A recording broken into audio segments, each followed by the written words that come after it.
Thank you. Good evening, councillors, ladies and gentlemen who may be listening in, and members of the public attending. Welcome to this meeting of the Corporate Community Overview and Scrutiny Committee, today at 12th of December. I'd like first, if I may, to ask, sorry, it's not December at all, it's February. Yeah. I'd like to please, if I may, ask the Democratic Services Officer to look at housekeeping. Thank you, Chairman. Please note that this meeting of the Corporate and Community Overview and Scrutiny Committee is being recorded by the Council for live broadcast and will be published on the Council website for a minimum of 6 months. The meeting may also be recorded or streamed for live or subsequent broadcast by members of the public, although ultimate discretion in this matter lies with the Chairman in case of disruption. For those in the room, please note that if the fire alarm sounds, please exit the building by way of the nearest available signed fire exit route and make your way to the car park at the front of the building. Finally, please ensure background noise is kept to a minimum and mobile phones and other devices are turned off or switched to a silent setting for the duration of the meeting. For those in the room, this includes turning off microphones and turning down the volume completely on laptops. Thank you, Chair. Thank you. Item 2, substitute members. I'll ask the clerk to confirm any substitute members for this meeting. So, Chair, we have apologies for this meeting from the Vice Chair, Councillor Rocker, and Councillor Fire is substituting for him. Thank you. And do any councillors have any declarations of interest? Yes, Councillor Andrews. Thank you, Mr. Chairman. I'm a director of St Peter's Surveying Limited. I'm not aware of anything on the agenda, but since we did get an email at 4:30 with a zip file containing 22 files, which I've not had a chance to study or read, I'm not sure whether there is or whether there isn't. Thank you. Thank you. Better safe than sorry. Any other declarations? No. Okay, thank you. Item 4 is minutes of the last meeting. Before I ask you to approve them. Sorry, Chair. I'm just thinking about those declarations. There's obviously a whole list of savings there, and many of us will be trustees or management committee members of organisations. For example, there's £47,000 coming out of youth services. I'm chair of the management committee and also chair of trustees. So does that need declaring? Because I'm sure we all have these multiple things, don't we? It's not a pecuniary interest, but it may or may not be a community interest because we haven't had enough detail to know if it affects us. Well, I'm going to ask the monitoring officer for a ruling. Thank you. I think in the interest of transparency, it would be a good idea to declare. I haven't had the chance either to go through all of those documents to see whether or not I would want to declare any of that information exempt. So I had a meeting with the chairman briefly before this meeting, and I've spoken with the Section 151 officer, and I feel that we ought to treat them as information sent to members of Overview and Scrutiny to inform them before the meeting, rather than part of the meeting documents, and that they should be treated as exempt accordingly. Thank you. Okay, are you clear on that, Councillor Slade? I'm not clear on that. One of the reasons I'm not clear is because what I was referring to was the list of savings, which is part of the paper. But secondly, because those additional documents simply provide the understanding, or should provide the understanding for each line. And if we can't talk about what each line constitutes, how can we talk about whether we feel comfortable with them or whether we feel that they're the right decisions? So a lot of it is the background behind, and it doesn't seem any point scrutinising it if we can't talk about them. True. Monitoring officer. So because there hasn't been the opportunity either for the Section 151 officer or I to go through those documents in detail because they were requested within a time frame that didn't allow for that, there is a risk that there may be exempt information in them. So if members want to take the risk of not going below the line in discussing them, that is a risk for members to take, but I wouldn't advise it. I would advise that those documents, if they're discussed in any detail, should be done in exempt session.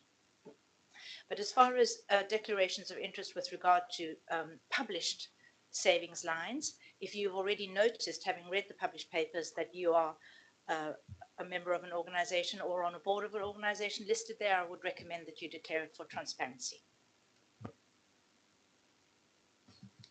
Before I go back to Councillor Slade, Councillor Bartlett.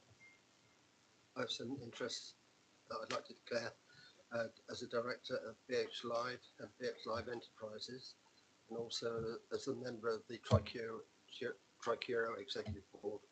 Thank you. Thank you. I think I'm going to declare my membership to the Arts Council on the basis that I intend to bring something up later. Councillor Slade, do you want to? In which case, can I officially log my chairmanship of the Broadzone Youth Centres Trust? Thank you. Yes, Councillor Iyengar. And mine of the Management Committee of the Russell Coates Art Gallery and Museum. Thank you. I'd better do the same because I'm also on the same management committee. Thank you. Councillor Bartlett.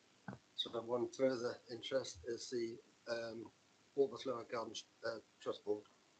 Yeah. Of which I also am a member. As am I. As are you. Okay, we're all member of far too much. Any more for any more? Councillor Iyengar. And of course, do we need to make any note of the fact that all of us being council taxpayers as well, the same thing that we do in full council, does any note of that need to be made as well? So in effect, we are discussing matters pertaining to the setting of the council tax. Managing Officer. So as Overview and Scrutiny is not a decision-making body and not the meeting at which a decision on the setting of the level of council tax will be taken, there's no need for councillors to have a dispensation for this particular meeting, but I as Monitoring Officer will be giving a general dispensation to all councillors to enable them to vote on the budget at the meeting, at council meeting on the 21st of February, to be clear. Sorry, thanks. Okay, I think that's everybody now declared. And we move on to the minutes of the last meeting. The clerk of the committee has got an amendment. Yes, Chairman. In the second paragraph of clause 61, the word million needs to be inserted so that it reads 20 million capital receipts. Thank you very much indeed. And thank you to the member of the public that sent it in. Public issues.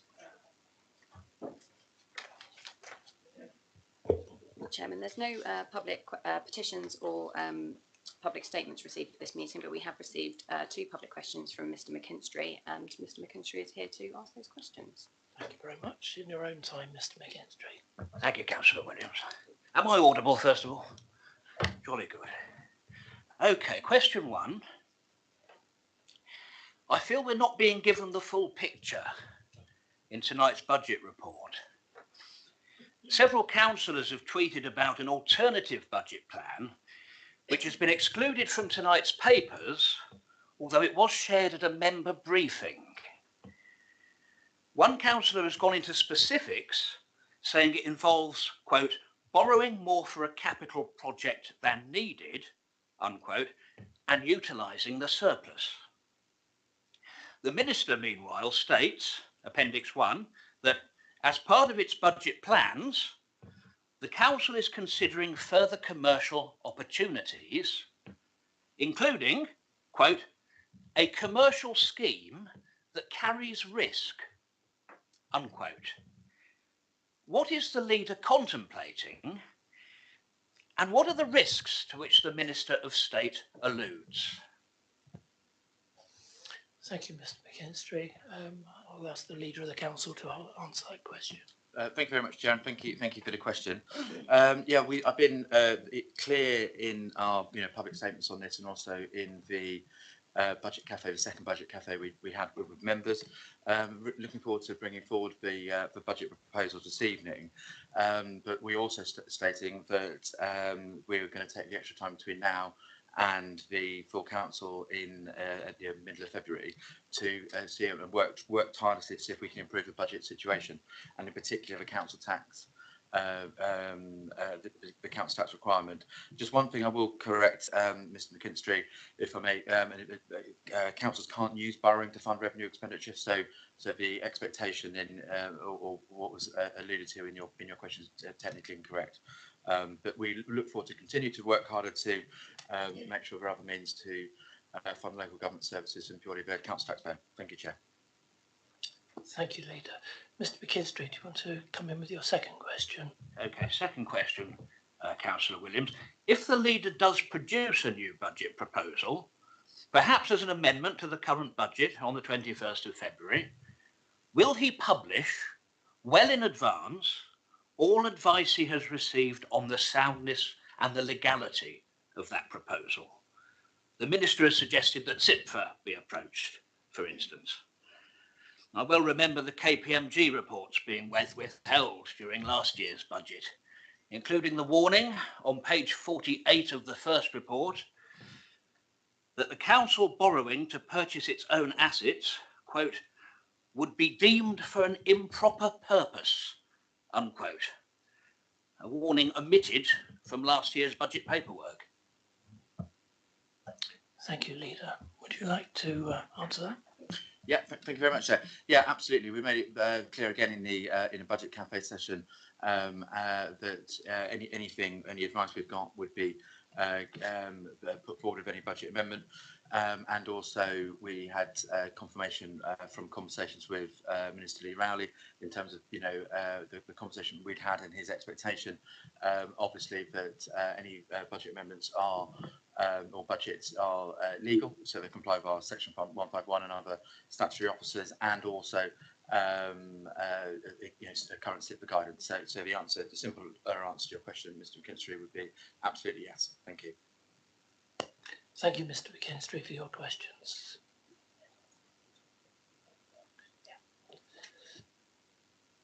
Just pause for a second whilst one of the members moves seats, which gives me a better line of vision. Thank you.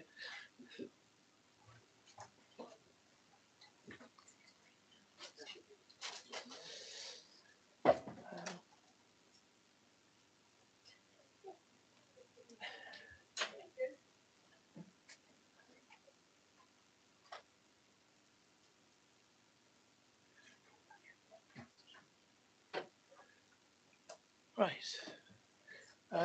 We move on now to item 6, which is the transformation programme update. I'd like to welcome the Leader of the Council to present the item, and following that, Graham Farrant and some of his officers will come in. So over to you first. Thank you very much, Chair, and really pleased that we've got the time to look at this overview and scrutiny today. And it's and Katie Lacey will be doing a large part of the introduction to the paper, having assumed her new role in terms of transformation, which is great. So we set before you again. We talked consistently about transformation from before we were BCP Council in terms of the aspirations, what we've been trying to achieve. Really, the point of putting BCP Council together. This paper gives us a good update in terms of where we are, where we're going, and I think it's really timely that we're seeing this report at the same time as then we're seeing the budget, because fundamentally we're in a really fortunate position.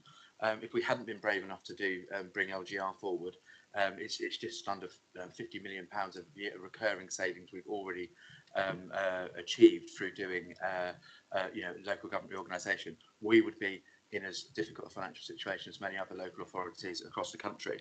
So it's really timely that we're doing what we've done. We have an ambitious programme, going forward. We expect to be able to bring forward a significant amount of further efficiencies. This paper is a timely reminder of that. The progress to make and the challenges, and it's also worth linking back to the budget paper again in terms of what's coming with the budget. We have a really strong financial position over the next medium-term financial period that is based on delivering transformation. So it's my responsibility, it's any cabinet member's responsibility, it's CMB's responsibility, and I really think it's a whole council's responsibility to really grasp transformation, to deliver it, because that's why we've got a long-term financially sustainable council. So and in that introduction, Chair, perhaps I'll go to Graham first, and then I believe Katie will be coming in. Thank you. Mr. Farrant. Thanks, Chairman, and thank you, Leader. The timing of this report, I think, is really interesting. We're at a phase where we've done the system architecture, we've done the design of what we want to do, We're now seeing some of that being implemented.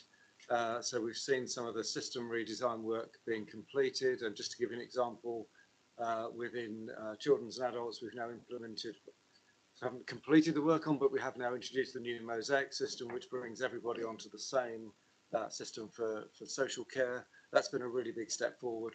The big step we're about to take is that from the 1st of April, we should be implementing the new enterprise resource platform, which is the entire system on which the council runs its finances and its HR, both coming together to link people and budgets in a way that we've not seen before. So this timing of this report, I think, is critical. There's a lot to do over the next 12 to 18 months, but I would say we've moved from the planning phase and the design phase. We're very heavily now into the implementation phase. And to introduce Katie Lacey, who will be known to members as the Director of IT. Katie's job title, I think at the moment, is Director of IT and Programmes. She has the Programme Management team and is picking up the lead responsibility for the transformation programme as a whole.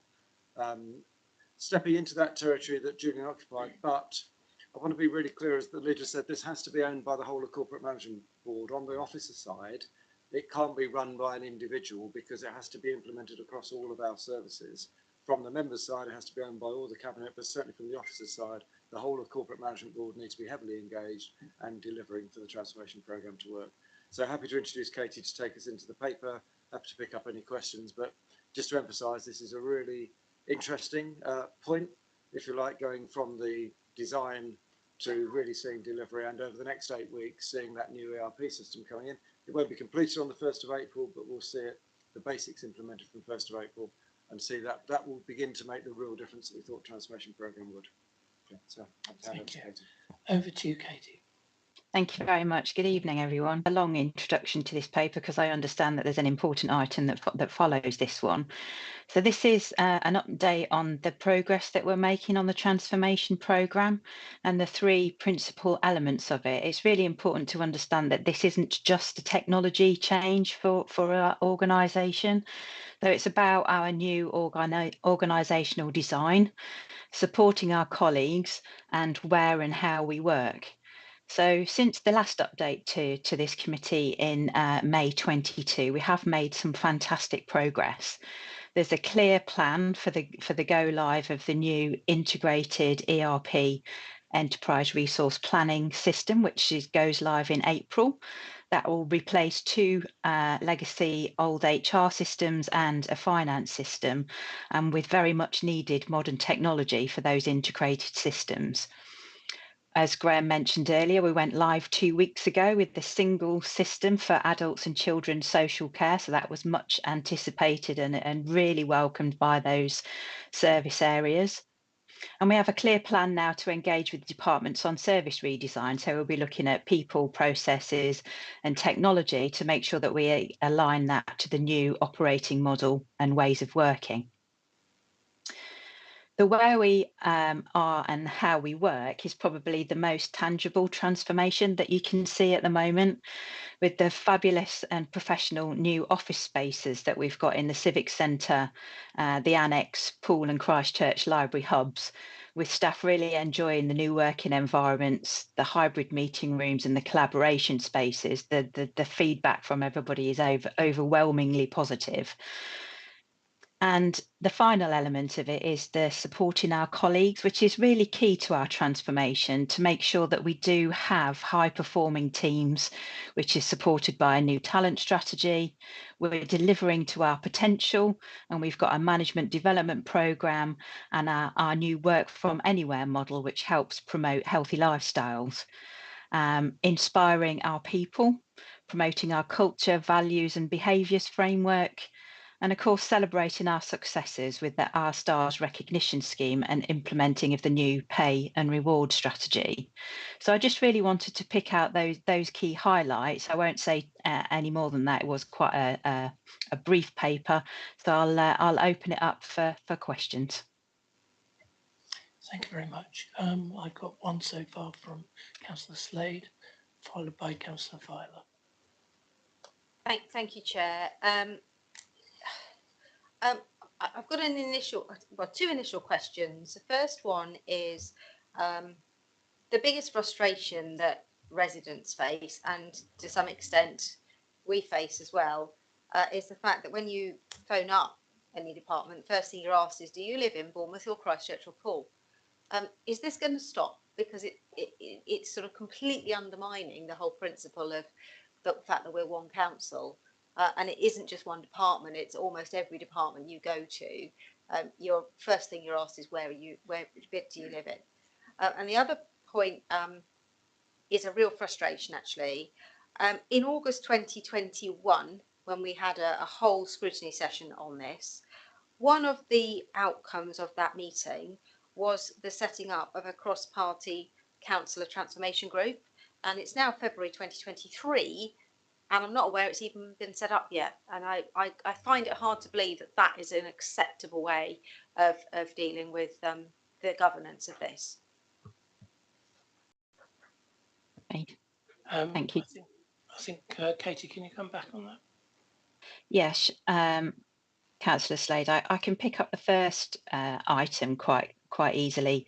Yes, absolutely, that is the aspiration that we will be working towards.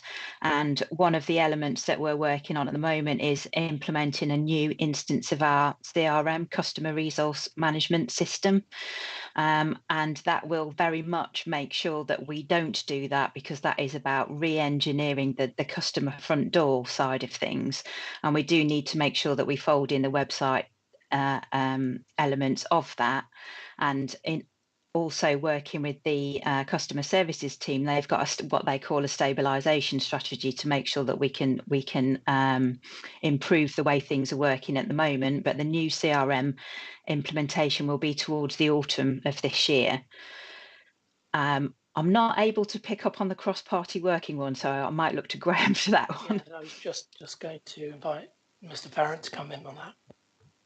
Thanks. And just to emphasise on the first part, as we work through each service, then you will see those barriers falling away. Just the example is the implementation of Mosaic now for social care for the entire area means that we don't have cases on Care Director, which was the Poole system, or Mosaic, which was the Bournemouth system, or it used to be a slightly different version of Mosaic for the Dorset / Christchurch system. So as we get them all onto one system, that means that you don't need to ask that question anymore, because it's just on the system, and that's where we want to be. The second one, I think, I'm not sure whether it's a formal agreement or not. I know that party hasn't, that cross-party transformation group hasn't met.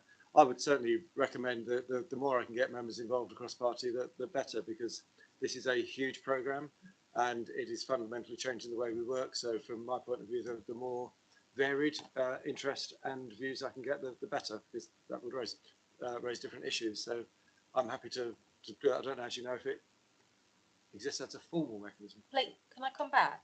Please do. I am genuinely shocked that it's something that, you know, people are willing to do, when it was absolutely clear in that whole session that there was an expectation that we would take this forward. And it's not been in our gift, it's in the leader's gift, and it's in the corporate gift. And to be 18 months down the line and not have even been invited to one meeting is, I think it's worse than unacceptable. That we've been literally kept like mushrooms. It's not right. Thank you, Councillor Slade. Councillor Filer. Yes, thank you. Thank you, Katie. It's a good report. And I'd like to ask about the CRM. It's on page 17 and it's paragraph 10. And it's the customer relationship.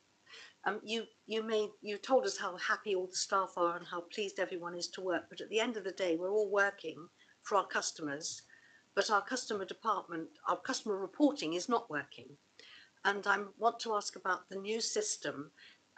Will people, A, be able to report anything at any time? Will it be something that they can do it online, one assumes?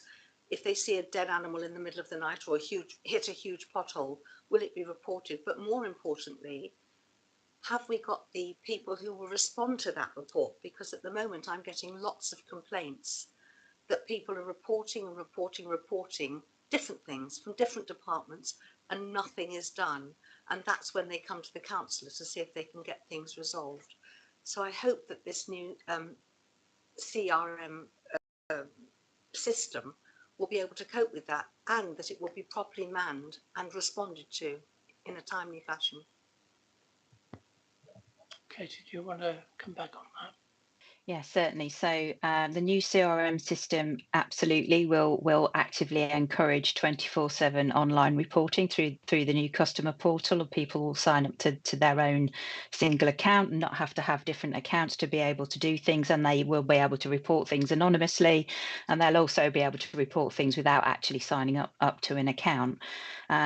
There will be staff within the contact centre to pick up those issues, but then also that's part of the service redesign to make sure that these things aren't handled more than once, and that the request can be passed straight to the frontline services for them to pick up. Because the problem that we have at the moment is these systems that we have aren't integrated and they don't talk to each other, which is why some of these requests can take longer and are a little bit clunky as they're handed off between different systems and different manual processes that we're having to deal with since we came together as LGR. So yes, that is absolutely the aspiration. Thank you. Councillor Iyengar. Thank you. I think I'll continue the theme which I think Councillor Filer had had started. I think for some people tuning into this, there'll be a sort of a revisiting of why BCP was set up and the business case for change, going back to that, because this transformation programme, for those who supported LGR, local government reorganisation, for those who were sceptical but thought, well, let's wait and see, and for those who probably still do, disfavour it, all of them want to see sort of literally what the benefits to customers from this overall thing. And just, with respect, Katie, I think you're just in the job, is that all the words right now are, maybe this is a sign of where we are with it, they're all about systems. CRM, customer relationship management, it's a system, and the Mosaic is a system. The ERP, enterprise resource planning, is a system. All of them systems, and paragraph 14 of this is about system speak, even though it talks about people, processes and technology. It's all about actually, it's got a general systems flavour about it, and about simplifying and cutting things and so on. There's a definite feel about all of this. And, I'm willing to be supportive about the whole thing, but what is it that we can say in a forum like this to give people reassurance that this is coming full circle to delivering the promise that was in the local government reform business case for change, which convinces people why it was good to go to one council rather than three councils, because this is great for customers. It's not just about implementing new systems, please. Leader of the council. Yeah, thank you. If I could first, and I absolutely understand and appreciate the question. Just a couple of things I'd like to just to sort of add to the discussion, really. So there were more people savings up front, effectively. So in the budget when I became the leader, there was a £15 million savings target around smarter structures. We thought, and the advice from our partners KPMG was that it was better to make savings when you've done the system work effectively. So we originally halved that, and then we ended up even reducing that again as well. So we decided not to, made an actual decision not to lose too many people in this transformation program before we've done the system work. This is an incredibly complex, business, and we have been. I wasn't in charge of transformation at the start of this, but effectively, COVID caused us, effectively a year delay. So we are further behind than we would have wanted to be, but this is the time it takes to do this massive system change, and we have delivered around, it's just under, Adam, it's under 47 million, something like that, of savings, recurring savings already, efficiency savings. So this transformation program has already been, an absolute success or LGR in terms of what we've delivered financially for residents. We've only done half of it effectively. So you're right. This is taking a long time. But I think there are some reasons for that. And everybody, and I completely concur with the points on customer. We put over £1 million into the budget last year to make effectively a sticking plaster on that until we got the system change. So we agree, and we want to go further on that. But hopefully that just gives a Councillor Iyengar is absolutely right to be raising those types of questions. But that is some of the background as to why we've done what we've done. I'm sure Katie or Graham would give a better technical answer. Chief Exec. Thanks, Jared. If I may just in terms of the practicalities, I think that Sometimes we have to focus on the system because that's going to enable fewer people to do the same job or even a better job. So you only have to look at the reporting of fly tip waste. We do not have a single system where a local resident can just send us a photo and say, here it is, and it goes straight to the crew to deal with it. We have a system where the local resident at the moment would phone to the call centre will make a note of it, pass it on to the environment team will make a note of it, work out which is the right team leader, send it to the team leader will work out which is the most convenient crew to go and collect it, and the crew will go and collect it probably the day later or the day later.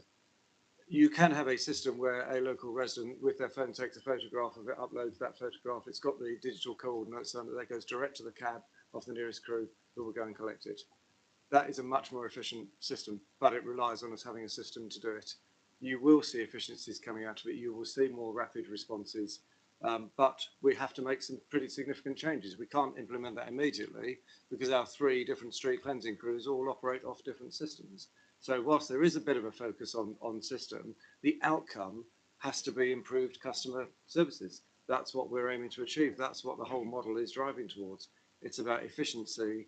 And that is about reducing cost. Proposals to reduce the numbers of people doing things is not just to reduce the numbers of people, it's to get greater efficiency so that the money the council taxpayers goes further, provides better service. That, frankly, that's what we're trying to do. That has been the ethos of the transformation programme for the last 3 or 4 years. Thank you. Yes, Councillor Inga.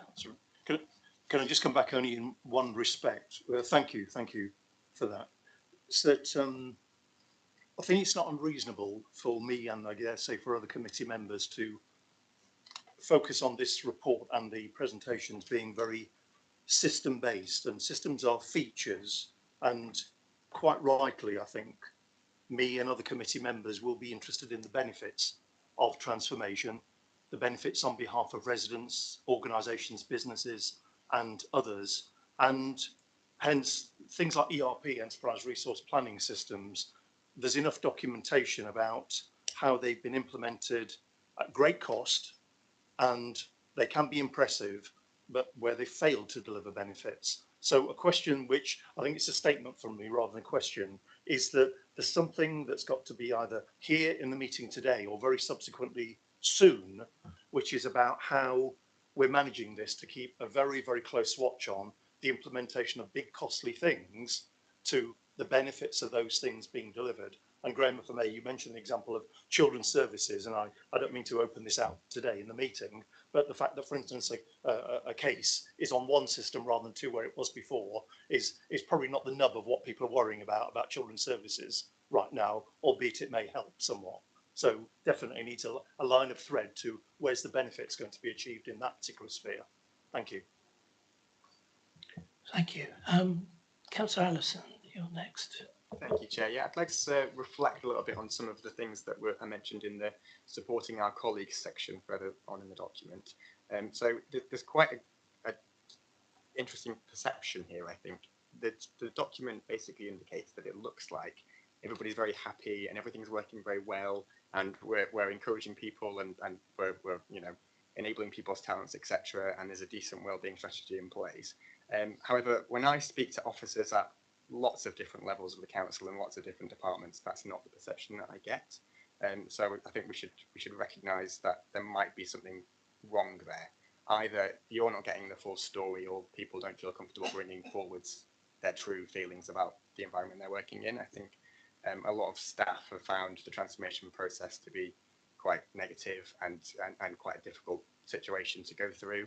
I don't really feel like if this is your perception of what's happening, then something's wrong. There's a disconnect there in communication, I think, because when I speak to officers, they tell me about a culture that is quite scary, really, that they're not comfortable speaking up, they're not happy about their working environment, their workloads, expectations, those kind of things.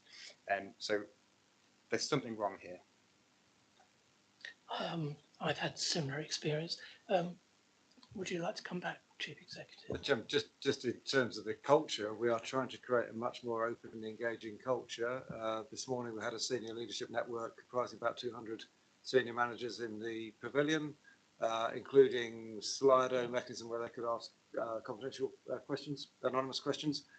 We started a series of colleague road shows, just getting around the offices. We did one in the Bournemouth Civic Centre, BCP Civic Centre today.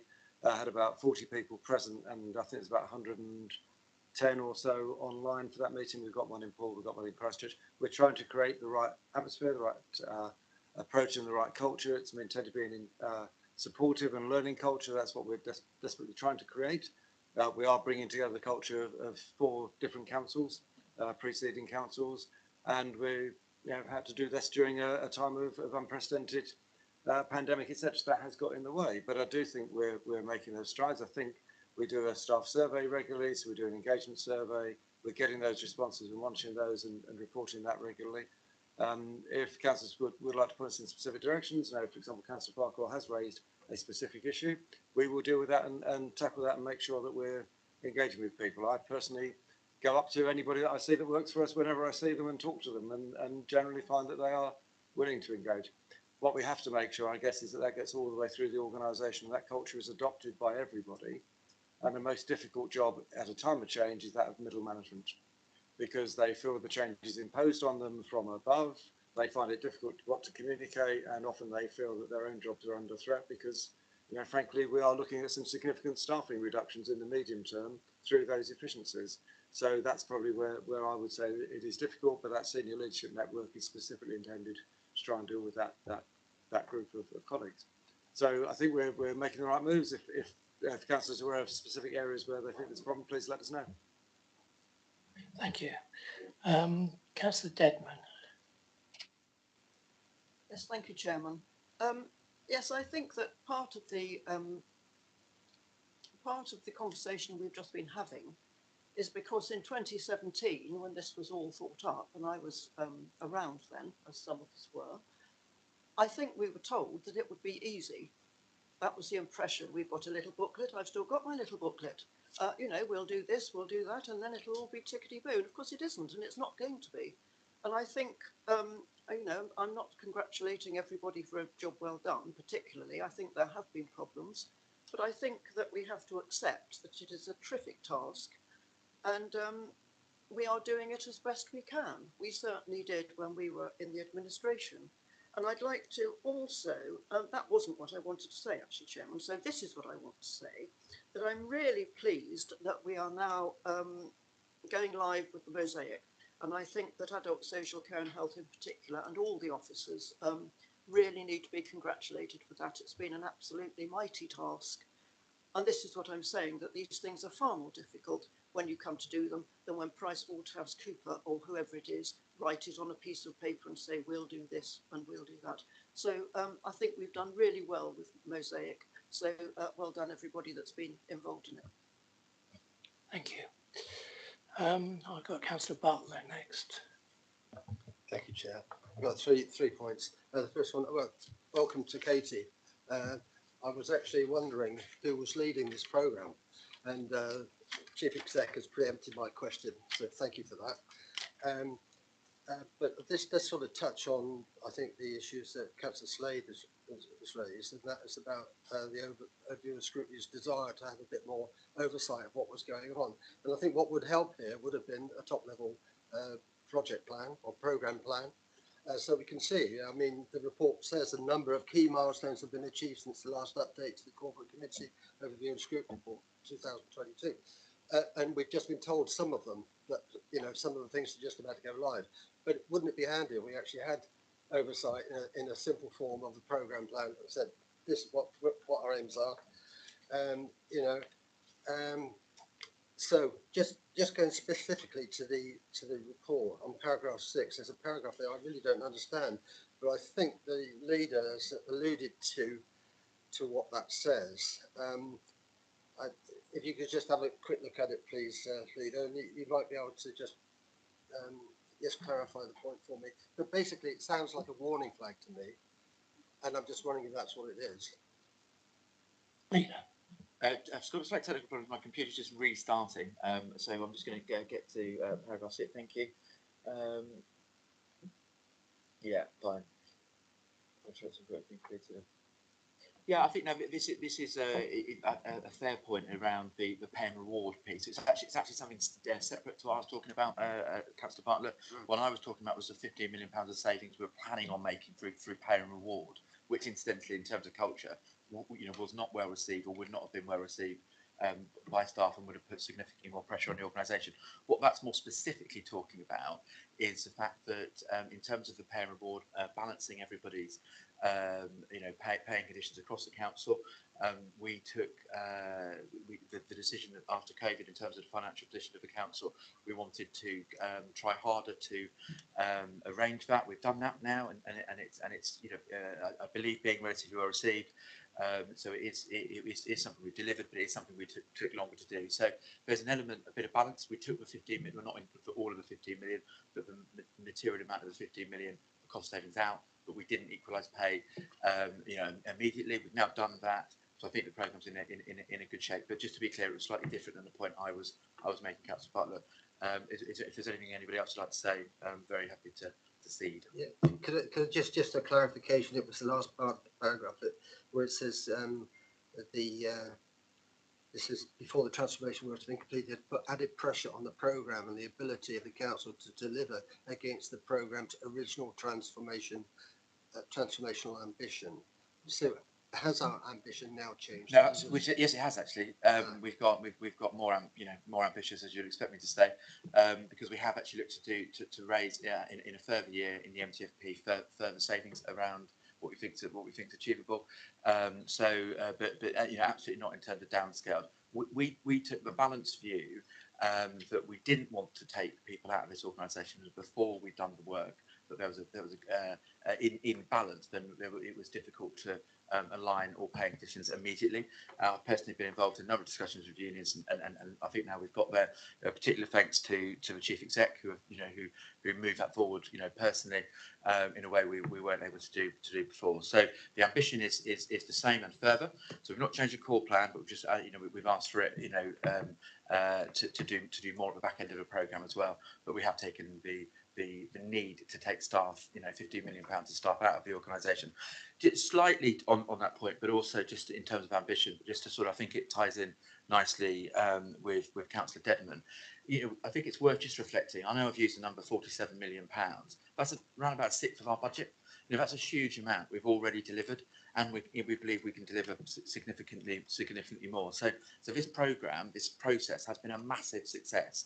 But there's a huge amount of further work to do, and that's what Katie is leading now. And it's really important we deliver it. Thank you.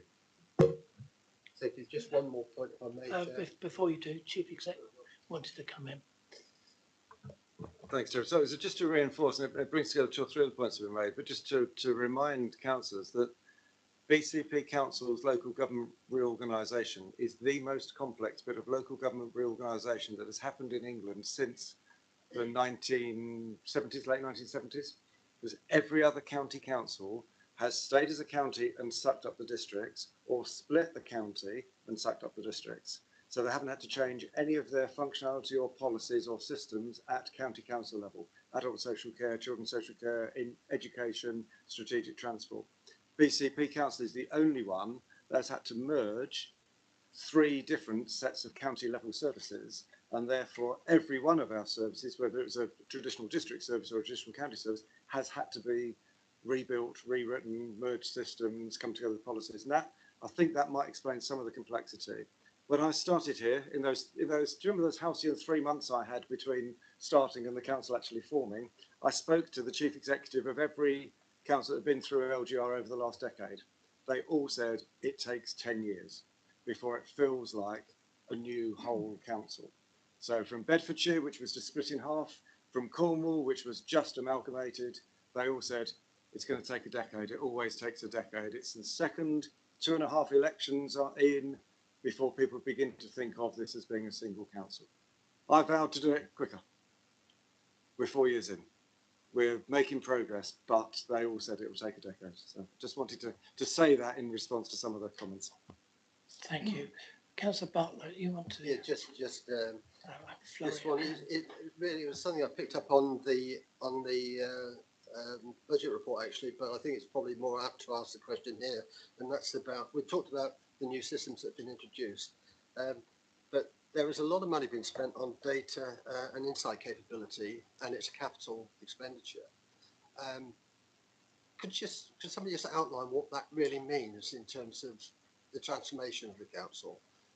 It presumably means that we're going to be looking at integrating those three systems to produce data that we can more usefully use.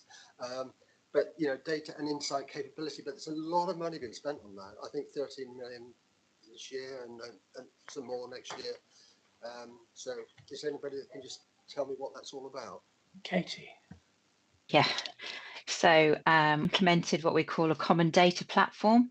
So the first thing that we've done is so we have a common data platform, and then on top of that we have what's called master data management.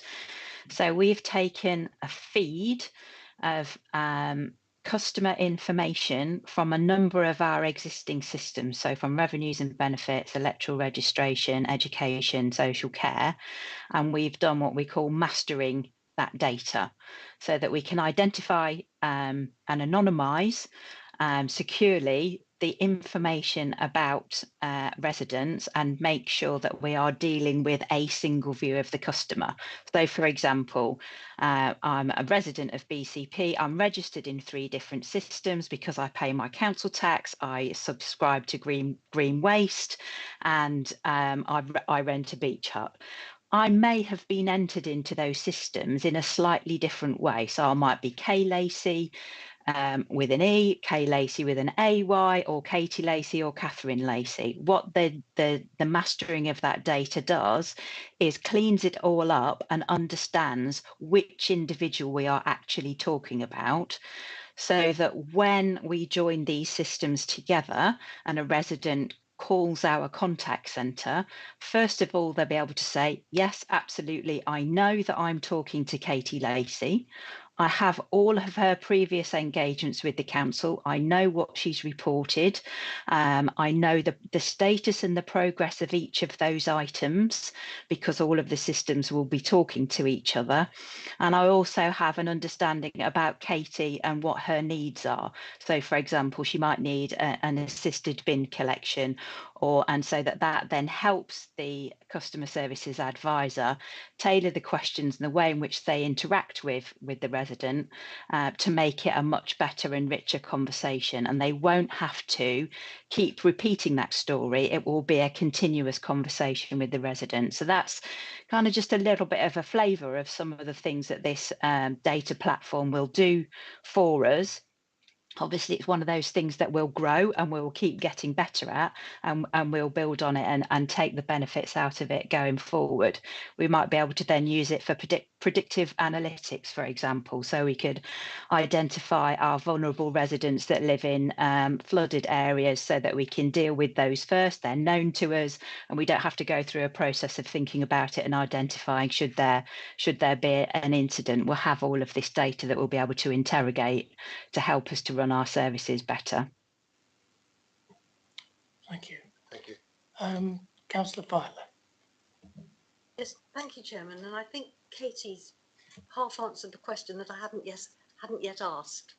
And I feel that transformation, I think the leader is concentrating too much on savings and not enough on the people, which is, we're here to serve the people and give the people that we serve the best possible experience when they're interacting with the council and the best possible outcomes.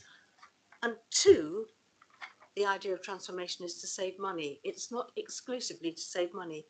And some of these paragraphs I find really difficult to read. If paragraph 14A, it says people. So I thought there might be something about people, and I just don't understand a word. To align the current operating structure for each service to the target operating model and identify potential savings to be realised through moving to the new operating model. And I don't think that says anything about people or how they're going to benefit from it. So I think I feel that the whole, what Katie just said was very much people focused, to give our customers a better experience. But what this paper says is not that way. It's financial savings on computer-based models, which I don't understand in detail. And I think the idea that transformation is to benefit our customers in two ways. They have a better experience and we save them money. I'm not, Not sure just that we're saving so much ongoing every year. I'm not sure there was a question. So if you don't mind, I'll move on to... What does the panel think? Thank you. I'll move on to Councillor Iyengar next. You had a question, or have you moved on? I think Councillor Filer said it. Thank you. I'll make them in later. Thank you, Chair. Okay, all right. Well, the last name I've got down at the moment is Councillor Slade. Thank you, Chair. Just reflecting back on something I said earlier on, I've just checked the minutes of the meeting from August 2021, and the minutes of the meeting clearly state that this was going to be set up, and clearly states that the administration intended to set this up and would include it in the new version of the operating model in October 2021. In the minutes of that, the chair of the Overview and Scrutiny Board stated that the governance was weak. So this is not new, and it is not okay. So I want that on record because it's just not right. What I wanted to just query was brought because Councillor Bartlett read out or noted paragraph 6. For future reference, I think it would be helpful if we read out the paragraph we're talking about, otherwise the public haven't got a clue what we're on about. I want to make reference to paragraph 5, which states that the whole programme is fundamentally linked to the successful completion of local government reorganisation. Now, 5B states the nature of this fundamental link is twofold. A, it's not relevant at the moment, but B, the delivery vehicle estimation and realisation of the 43.9 million in benefits and efficiencies that are required to support the MTFP, Medium-Term Financial Plan, and the financial strategy, having been identified and adopted as the upper end of estimated efficiencies that were available. I have to say I'm confused, because I recall the leader saying 6 months ago, oh, now it's going to realise £50 million. And there was a very strong conversation that extra £7 million or 6 point something million pounds had been identified by the leader, and I can hear someone agreeing with me, so I know I'm right there, have been identified by identifying additional staff that could be shed from the organisation to get a nice round figure of 50. Now we've got 43.9 million back in the paper. So can I get some clarity from the Section 151 officer? Is it 50 million or is it 43.9 million? And is it the case that according to this, that is the upper end of the estimated efficiencies, whereas 6 months ago, 50 million was the new normal? And I'd really like the answer from the Section 151 officer, because that's where I take my financial numbers from. Mr. Richards. Yeah, well, if I'll go first. I think that question was at least partly pointed at me. So so just to have some clarity. So I mean, I believe actually my understanding is that 43.9 was the figure in the MTFP we inherited. So effectively, when you were running the transformation programme. Yes, that was the figure. You put it up to 50. Yeah, and technically, what's happened is we put it forward as a target in the future years MTFP. So it's not in terms of the wide. You know, we have to then work through and come up with those savings over time. It wasn't a round number to 50. We've been talking about whether it was 16% of FTE or whether it was 20%. We had a number of discussions with Julian Osgood, KPMG, and the previous work we've gone on, and it's reasonable to move that target from 16 to 20%.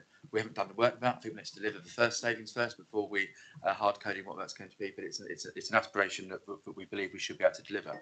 What we've already delivered on top of that is £47 million. So the revised target for transformation is effectively £47 million efficiency savings we've already delivered, £44 million that we're going to deliver through transformation, and we as an administration are putting a target at the back end of the MTFP for effectively moving it up from 16% to 20% FTE, which equates to the other 7 million. I'm sorry, Chair. I've got to. This is not okay. I did not want to know about the 47 million pounds already been identified. That wasn't my question. I specifically asked the Section 151 officer to respond. Nobody ever queried the 43.9 million of benefits. And I really would appreciate it if you would stop spinning this out of control. The upper end of estimated efficiencies that are available is 43.9. You stated 50 million. That 50 million, if that was true, it would be in this paper. It is not. So I don't want to hear from the leader because I frankly don't trust a word of the numbers that come out there. I trust the Section 151 officer, and I would like to know from Adam, 43.9 million, is that what we're assuming, or is it 50? Mr. Richards. Okay, thank you, Chair. If I may, I'm going to probably refer to some information that's in the budget report, and we may come on to that as part of the next item and explore it further. But to be clear, in regards to the savings that we budgeted for since 2019, in total, over the first 4 years, so from 2019-20 to 22-23, we budgeted for total savings of 47.9 million, and included in that was 8.7 million pounds specifically in relation to transformation. Okay, so I'm going to pause there because that's the total savings that we've been delivering as a council. We then flip back to the transformation savings, and the transformation savings that we're assuming as part of the budget and medium-term financial plan that's in front of you, that are directly related to the transformation investment programme that we're putting in place, is 43.9 million pounds, and that, I think, as we're very clear, was always on the upper range of the band that we were given by KPMG. So clearly there are risks about actually assuming the upper band, and that's where the careful monitoring will need to come into play. Does that help? Thank you for that clarity.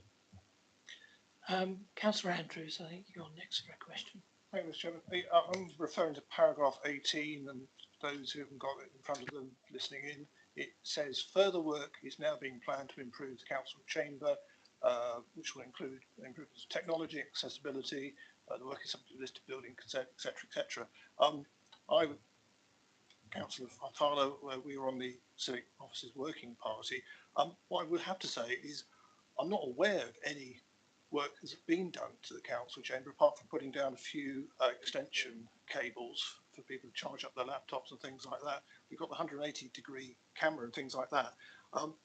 Basically, if you have a poor working environment for any organisation, it does lead to issues. We obviously had recently the situation with the public gallery and the people, because they couldn't see, because there's no monitors up there, the view's appalling. But my question is, and I'm going to probably suggest an answer, when will this work be completed? Will that be after the elections? Who would like to answer that? Chairman, I don't know whether Katie has a more detailed answer. I cannot see us doing it before the elections because I don't think we've got listed building consent. There is a members working group leading on it, Civic Accommodation Working Party, I think it is. And I think when it said further work, I think that was referring to the work having been done in the annex, the extension, and then further work in the council chamber, as opposed to we've done some work in the council chamber, we're now going to do further work in the council chamber. So I think that was the meaning of the sentence, but I don't know if Katie's got a more detailed timescale. I cannot see them being done in the next 3 months. Great pity. Katie. Yeah, that is absolutely, and unfortunately, no, I don't yet have any timescales for those pieces of work. I think the people working on the estates and accommodation programme are just working through the details of that phase of the changes. I have to say that it's very uncomfortable sitting there on hours on end, and the facilities are not what they should be. But that's just my opinion. Councillor Allison, then Councillor Barber. So just to reflect on that, say for example, somebody was elected in the May elections who has accessibility issues, as a number of our candidates, and I believe some of them candidates are too, how would we get them into the chamber to vote? Katie. I'm not sure, perfectly honest, because that would need to be picked up by the leader of that work stream. But what I will say is that it is very difficult with it being a listed building and the era that it was built in. But obviously we try to address the accessibility issues that we know that we have in the building. And actually we do have some working groups where we've had staff to help us with that, to identify what some of the issues are, so that we can go through some processes to address some of those as best we can going forward. Yes, Chief Executive. Just to add to that, Chairman, I think members will recall we did have some discussions about the best place to hold council meetings. I think the current use of that council chamber is a compromise. If there were people that were unable to access it, we would just have to take our meetings elsewhere. Not the most efficient use of funding, but actually would be a more accessible location. If you remember, we held shadow authority meetings at the university, very, very accessible lecture theatres, but didn't have the gravitas, maybe didn't have the same feel to it. There are limited alternatives. If you remember, Paul Civic Centre, the chamber wasn't big enough. The choice was to use the former Bournemouth council chamber, but there aren't even enough seats for 76 councillors unless we bring in some extra temporary seats and have roving microphones, etc. So it has always been a compromise. If we had those sorts of access difficulties, we would have to make a different decision than we've currently been making. Yeah, if I could just pick up on that, this really gives me the feeling that it takes as long to do as it takes to do. Do we not really know what's required? Do we not really know when we're required to do it by? Do we not have a project plan that we can look at and say, if this is the date we're hoping to get this work was done, should this not be available to us now? You know, it was a long time ago that we made the decision to use the town hall here as the civic centre. Surely you must have a project plan or something so we can understand what's required by now. I find it quite astounding that we don't seem to know what's going on. Chairman, there is a councillors' civic accommodation working party working on it. Councillors, I'm sure, have been asking those questions and working it through. I don't have the detail in front of me, happy to write out with some more details. Matty Roudsev, who's the lead officer, I'm sure could give some more detail, but this has, I think it's been the subject of discussion through that working party. I just come back on that point. I mean, just generally, this is just one example of the transformation programme where I'm cited about what the overall project management arrangements for the transformation programme is. And we've been repeatedly asking for better visibility of what's going to be done and when it's going to be done by. And we just drift on, and we don't seem to be able to get a handle on this. You know, it does concern me about the overall approach to project management across the council, actually, not just on this programme, but on most of the divisions and most of the directorates. You know, how good is our project management within the council? I just think we have some huge gaps in the way that we manage programmes within the council, both in terms of timescale and indeed in costs, which are fairly basics of programme management, and we don't seem to be hitting those spots. Thank you. We've got two more questions, and I think after that we'll move on. Otherwise, it's going to be an extremely late night. I've got Councillor Feiler and Councillor Iyengar. So Councillor Feiler first. Yes, thank you, Chairman. And I'd just like to take up your Chief Executive's point. I chaired the Civic Party working group, accommodation working group, and Councillor Marcus was in our group, and we finished our work about, I don't know, Marcus, was it 6 months ago at least? Oh, no, 18 months ago. It was a long while ago. We did everything. We made our recommendations. We've had no further meetings. No more have been called.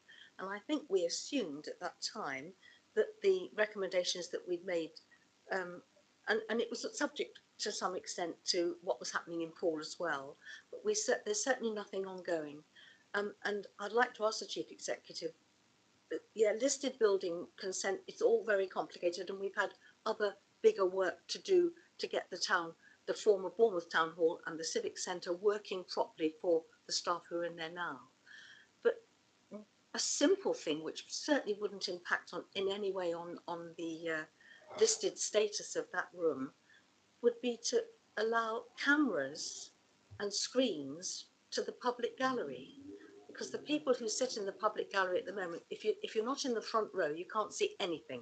And if you're in the front row facing the chairman's chair, you still can't see anything. You have to be on the sides. And I'd have thought the installation of some screens, at the very least, would be something that could be done easily and certainly not be permanent. So they wouldn't be a fixture. There'll be something just to aid meetings at the moment. Councillor Andrews, I'm not aware of any further meetings being called. We haven't, certainly not an ongoing project at all. So I'd like to know why we can't have those screens, which would certainly make our meetings much more accessible to the members of the public who are sitting in the gallery, and would solve a lot of the problems that are perceived to be happening because of that. Thank you, Chief Executive. Thank you. I can only respond, I think, by saying, can I thank councillors for their points. I will have to take it back. I will talk to Matthew Routset, and we will do a note to individual members of the Safety and Scrutiny Committee on when the meetings have last been held, what the decisions are, what the next stages are, because we have to get that council chamber improved and much more functional than it is at the moment. It is dysfunctional in a number of areas, and you will know that sometimes I have to read out 76 councillors' names in order to record whether you're voting yes or no, and actually a new system would allow you to press a button and it would get instantly recorded. So there are a number of ways that we could facilitate better working, and I'll get an update and send that around. Thank you. Can't ask for more. Councillor Iyengar, you're the last one. Thank you, Chairman. I'd just like to come back to something that I agree with that Chief Executive said about 10-15 minutes ago, where he described the difficulty, the context of what this council has embarked on versus other councils and so on. And I agree. And in a sense, that's sort of, I think, this paper, in my opinion, and then the discussion we've been sort of, been able to have this evening, because what we have, in my opinion, is a paper here that's kind of, it's factual, but it's about pushing forward a number of system implementations and simplifications and savings in very much a management speak, if I be rather sort of blunt about it. And instead, what I think and I think a few others have been saying this evening is there's a much more holistic and personable story about transformation that's completely missing from all of this. And I think, with credit to Casey, I think some of the comments she was making was alluding to some of those things. A much more sort of customer facing, resident facing story about transformation that needs to be told. And once again, in the Scrutiny Committee, it's only through the Q&A that it's coming out, which is what's the rounded story and what does it actually mean for residents, for businesses, for voluntary organisations. And that's the story that needs to be told. So please, there can't be any surprises that that's where the questions are coming from, because it's not in here. Thank you. Thank you, Councillor Iyengar. Before we move on to the next item, I've just got one question from a councillor not on the panel, Councillor Farquhar.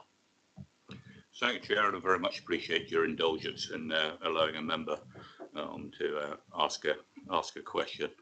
I've listened very closely to the debate, but I felt that I had to speak to ask a question relating to the arcane approach that we in local government, and particularly this particular local authority, has to people and those which have accessibility needs and disabilities.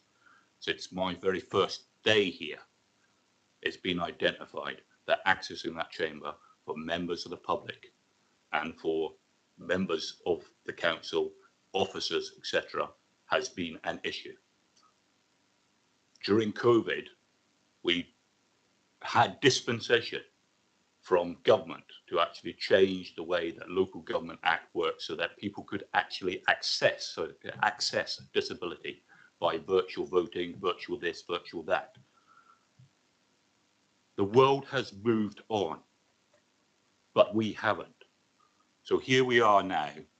I'm into my 3 years, the same as many members here, 3 years, 3 3/4 years that this issue of members of the public and our own members accessing democracy and the process of democracy is being held up by the fact that, well, we can't do it because it's a listed building. Why on earth haven't we been asking these questions under the Accessibility Act? Why haven't we been pushing with government for the dispensations which are required to actually make it accessible? And why are we at this point, just as we come to the end of my first term, that we don't have a solution to actually make accessibility into the chamber where we expect people to engage? We had discussions earlier, and this is the nub of it. We had discussions earlier about this paper. And where's the mention of people? It's system this, digital that. And this is the nub of it for me, is that we haven't put the people first. And it's all very well and good for the administration, for glossy brochures that say, oh, people come first for us, but we're not demonstrating it. And we haven't demonstrated it for those that need it the most. And that's the people with accessibility. So as far as I'm concerned, we need to wake up to the fact there should be no decision about us without us. And that's been a problem with this administration. That's been a problem with this administration, dodging scrutiny, that we haven't had visibility so these changes could have been corrected before I finish my first term. Thank you very much, Chair. Okay, I'm not sure there was any questions in there, so we'll take the opportunity. The question is, Chair, why haven't we approached government to get this sorted? Okay. Chief Executive. Chairman, we regularly approach government about the requirement for councillors to be present during meetings, and that is on the Local Government Association's agenda as well. I don't think we can approach government to get the issues around the listed building consent sorted out, but I will, as I say, write around to councillors on where we are with that. That's the real challenge, I believe. It's the structure of the chamber and how much we can change it in order to make it more accessible and more useful. Thank you. I'd like now, if I may, to move on to the substantial item 7, scrutiny of finance-related cabinet reports. Leader, would you like to introduce that? Yeah, let's, Chair. Thank you. And I thank you also your indulgence as a committee and yourself, Chair, through since I believe it was end of August, wasn't it, when we've been effectively bringing this, iterations of this medium-term financial plan and budget paper towards and open for scrutiny. But one of the reasons we had to do that effectively was around the serious challenges we were facing in terms of the cost of living crisis that we weren't aware of this time last year, and nobody in local government was. And just to reflect, once again, Chair, it's around about £25 million of in-year impact for us, and £30 million for the budget we're setting. What we decided to do, and as we've taken committee sort of a panel through, is work forward on traditional local government finance methodology. We've been meeting as a cabinet and CMB at some pace, looking at how we can effectively deliver our level of services that we expect we want to be delivering whilst in that financial environment. We've showed progress about how we were doing that, and effectively we've now got to a position where we can deliver a good and robust level of service in that financial context, Chair. What is slightly less traditional in terms of what we're looking at here is you'll see we've broken down some savings into different lists, and in list 2 we're talking about funding those initially for the first quarter, while we wait and see what effect it comes out in terms of our out-term ability to bring in different commercial income or any other discussions we have with partners while we're discussing those. And I think, Chair, it's just worth saying that that's a reflection that we are trying to remain genuinely ambitious about retaining a level of service that we believe BCP residents would expect. So Chair, we're determined to be saving those list 2, maintaining those list 2 savings if we have to, if we can. So I will, just in terms of where that gets to overall, we're looking here for a 4.99% council tax increase, which is our 1.99 referendum limit, which government extended by 1% for the next for this year and next year, and also the adult social care precept. For the last few years, that's been 1%, extended to 2%. So we've been facing inflation well north of 10%, as has any other residents and businesses, and we've been able to deliver the services in this paper on a 4.99% council tax increase. Worth mentioning that the council tax decisions we've made historically in the first 2 years of this administration, over the course of the next term, we'll have already saved our residents 68, I believe, number 68 million pounds. So we're pleased we've managed to deliver what we've delivered, are delivering, and keep 68 million pounds in people's pockets over the next 4 years. Also worth talking, Chair, about where this leaves our medium-term financial plan. So there's still, savings to be made, and there's still work to be done over the next 4 years. But this is a materially improved medium-term financial plan, which shows how these savings and income reprofiling is enabling us to move into a strong financial position going forward. I think it's worth just comparing that to where some other local authorities are across the country who aren't in that situation, have really growing MTFP challenges over the next 4 years. I mentioned in talking about transformation, that's largely because of the savings we've already made by bringing local government reorganisation together. But it also just highlights again, and I mentioned it before, but it's worth mentioning again, this budget is predicated on delivering those transformation savings that we need to deliver over the next MTFP period. So worth reflecting on that. Chair, what we try to do is be more engaging, and increasingly, always trying to be more engaging. So we've added a budget cafe. We've now extended that to 2 sessions. I hope that was helpful. We deliberately added the second session before the papers had come out, because we'd asked other parties and people of no parties for thoughts and comments to build into the budget paper.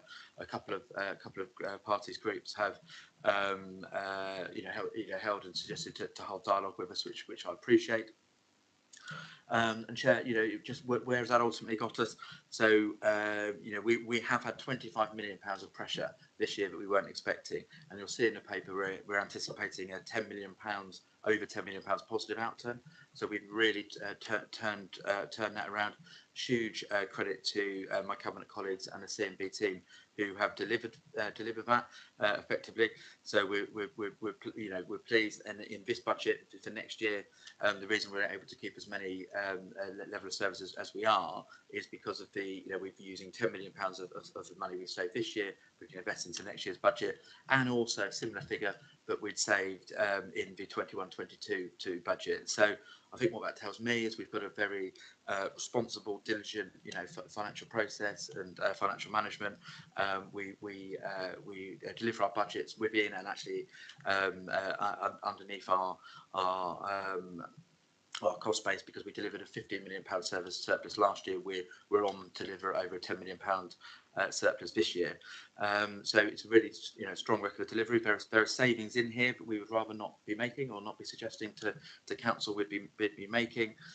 But we are in the situation we're in, and I'm not sure if it was this committee I reflected on, or another meeting, when I said, how many times can you say in a 4-year period of life of this council we're in unprecedented times? But we are again in, and have been in unprecedented times immediately coming out of COVID, which was a once in a century event as well.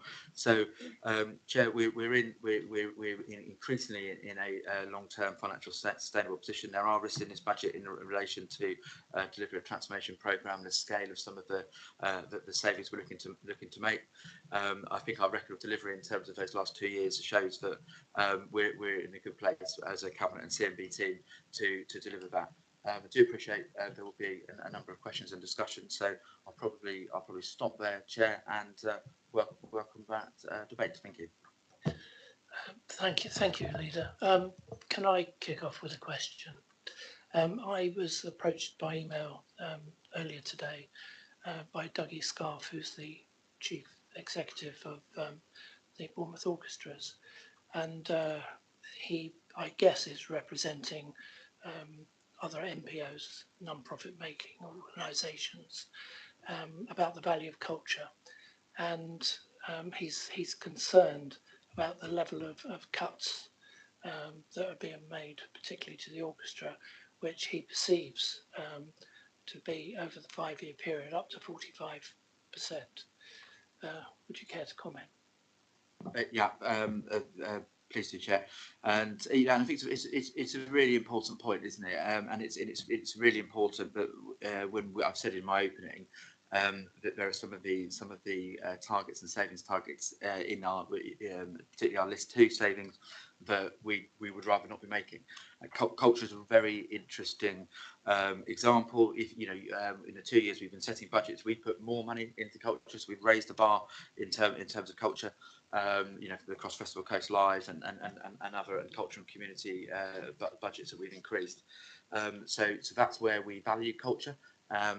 We've actually you've highlighted your Arts Council position, and then through your ability to access the Arts Council, you know my passion for culture, and the reason that passion's there is because it's evidently the right thing to invest in and support. And we have an ambition around regeneration, and you never deliver a decent regeneration unless it's through cultural based regeneration. So we agree with Dougie Scarf. We met the Chief Exec, myself, Jess Gibbons, met with some cultural leaders. I believe it was last week. They made their case very strongly. We've tried through that process to give some level of comfort that we are fighting and working very, very hard to not have to make these savings. And I think it's probably just worth tying that to the fact they're in list 2. We believe, if we're able to deliver the levels of outturn that we've been able to deliver, in the previous year specifically, and before that, then we should be able to come to council after the election and say, before 1st of July, and say, well, actually, we now intend to not make those savings next year. But what's really important, we have to show, be responsible and say, this is a budget that is balanced. It makes good long-term sense in terms of our financial sustainability. But there are, unless we can improve the situation, which we're working hard to do, I've said personally, we're doing that as well, or our outturn or other partnership opportunities deliver us. We have to make some difficult decisions, and this would be one of them if we are not able to move that around before the 1st of July, Chair. Thank you. Thank you. I'll be watching with interest. Councillor Dedman, you've got a question. Yes, thank you very much, Chairman. Bearing in mind that Scrutiny is here to recommend changes to these recommendations, which are on our page, I think they're page 22 probably. I've got 2 questions here. One is on, sorry, Chairman, it's O of the Cabinet recommendations. Where are we? Agrees capital investment of 5 million in seafront infrastructure assets funded by borrowing supported by revisions to beach hut fees. I'm quite concerned about that one. And also on that page, Q confirms the previously approved budget of 12.5 million for Rochot Hill and Crescent Road to be repurposed and used under the CNHAS programme. So on the beach hut one, just concerned in a very general way, and I would like that investigated more, whether we have to do that. Also on Q, why is the work on Rochot Hill not being carried forward? It's been hanging about for ages, I think. So that's 2 direct questions, and then obviously I'll come back if I think of anything else. Thank you. Lisa. Yeah, thank you. I believe, and I'll be corrected if I'm wrong, but the £5 million of capital investment in the beach hut is just the follow-on from the previous paper we've taken through in terms of saying we would need to be investing. And I think this is an important point to make. We have put the beach hut pricing up for the future this year. And what we said in that is we want to ring-fence a significant amount of that for investment in the seafront and in the beach huts themselves and the maintenance and the toilet blocks, etc. there. So this is just a continuation of that discussion that we've had. And I appreciate the councillor's commitment and points on that. I'm very happy for us to stand in front of saying we need to invest further in our seafront, we need to invest further in our beach hut stock, and this does that. I'm not seeing anybody correct me in terms of. Are you happy with that?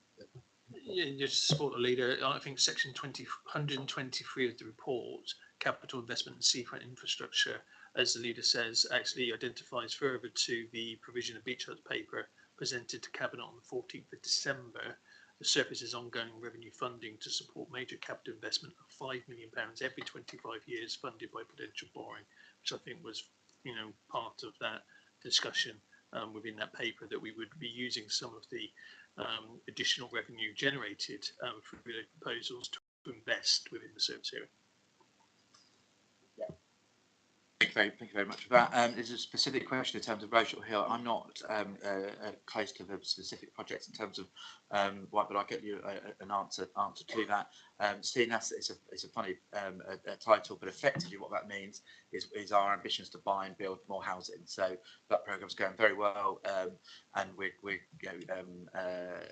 pleased. We should be more doing more about that. In terms of Rochelle Hill, I will come back to you directly tomorrow, unless anybody's got that now.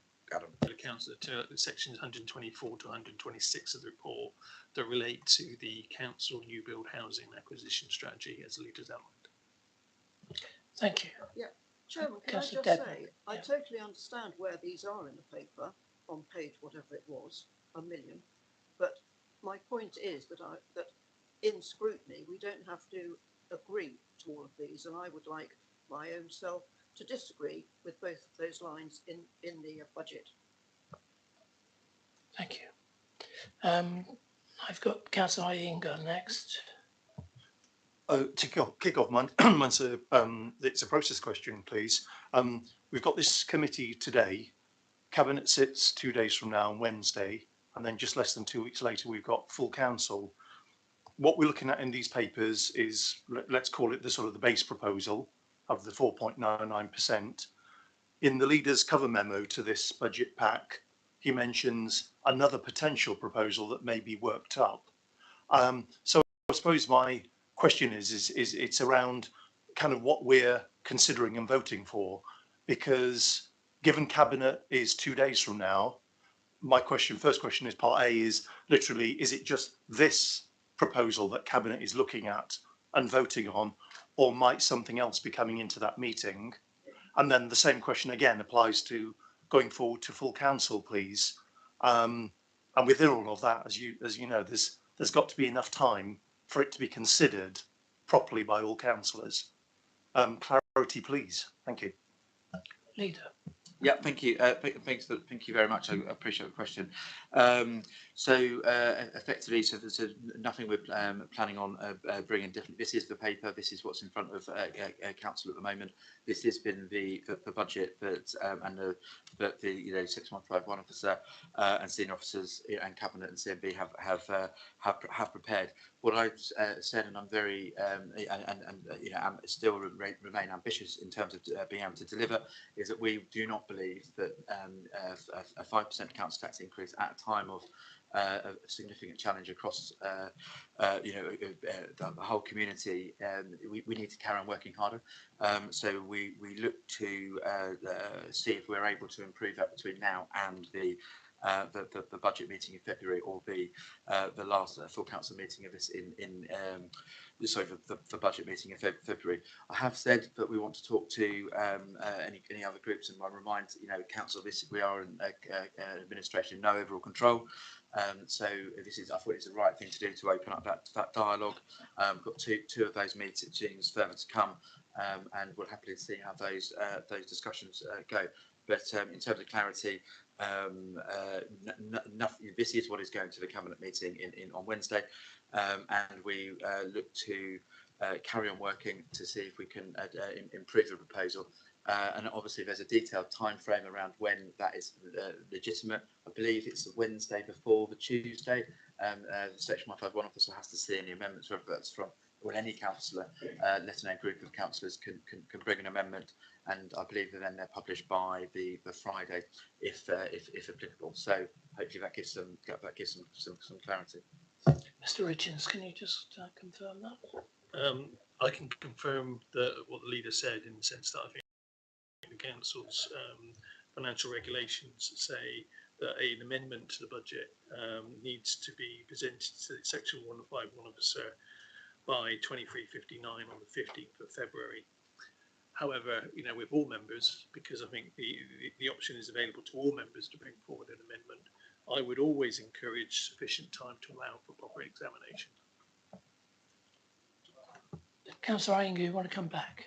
Sorry, it is on the same thing, and thank you. I've listened carefully to what. So the deadline, we've already been notified. It's Wednesday week, isn't it? The 15th, midnight, for for sort of anyone other than the administration to bring forward. I think what you're saying is that also applies to the administration itself. They have until also Wednesday week to bring forward another revision to their own budget proposal. Is that right? Because there may be one. Is that right? Mr. Richards. My understanding of the financial regulations is that it is open to all members, or group of members, to bring forward a amendment to the budget up until the end of play on the 15th of February. However, I will reiterate the point I made, which was I would encourage all members to be respectful of the amount of time and effort it may be to undertake proper due diligence. So I would encourage people to allow proper time for that to be undertaken and proper time for a proper examination. Thank you. Sorry, I've got Councillor Bartlett next. Thank you very much. So, from what we've just been told, in the absence of any other proposed commercial proposal revenue stream being identified, we will be subject to List 1 and List 2 savings, albeit starting on different dates. So I guess the obvious question is, in the absence of any other revenue stream being identified, why have we got different dates? So that's that. Why aren't they all just in one list? But when you look at the list 2, okay, there's some pretty chunky stuff in there, but it's a couple of million quid compared with the main List 1. So regardless of what we have in terms of commercial business stream potentially coming in, there is some real pain in this budget for the savings included in List 1. And they cover a whole raft of, well, most of the divisions of core directorates are included in that. We did receive a list of the detail of the savings items today. And isn't it always the devil is in the detail? So I'm not going to say too much about that until I've had an opportunity to read the detail now. But what I can say off the top of my head is that there is real pain there. And you've only got to read the quality impact assessment in the report, which does highlight that these savings are basically going to increase the pressure on some of our residents in the lower socio-economic groups. In other words, those that can least afford the pain are the ones that are going to suffer the most, and that does especially include those with protected characteristics.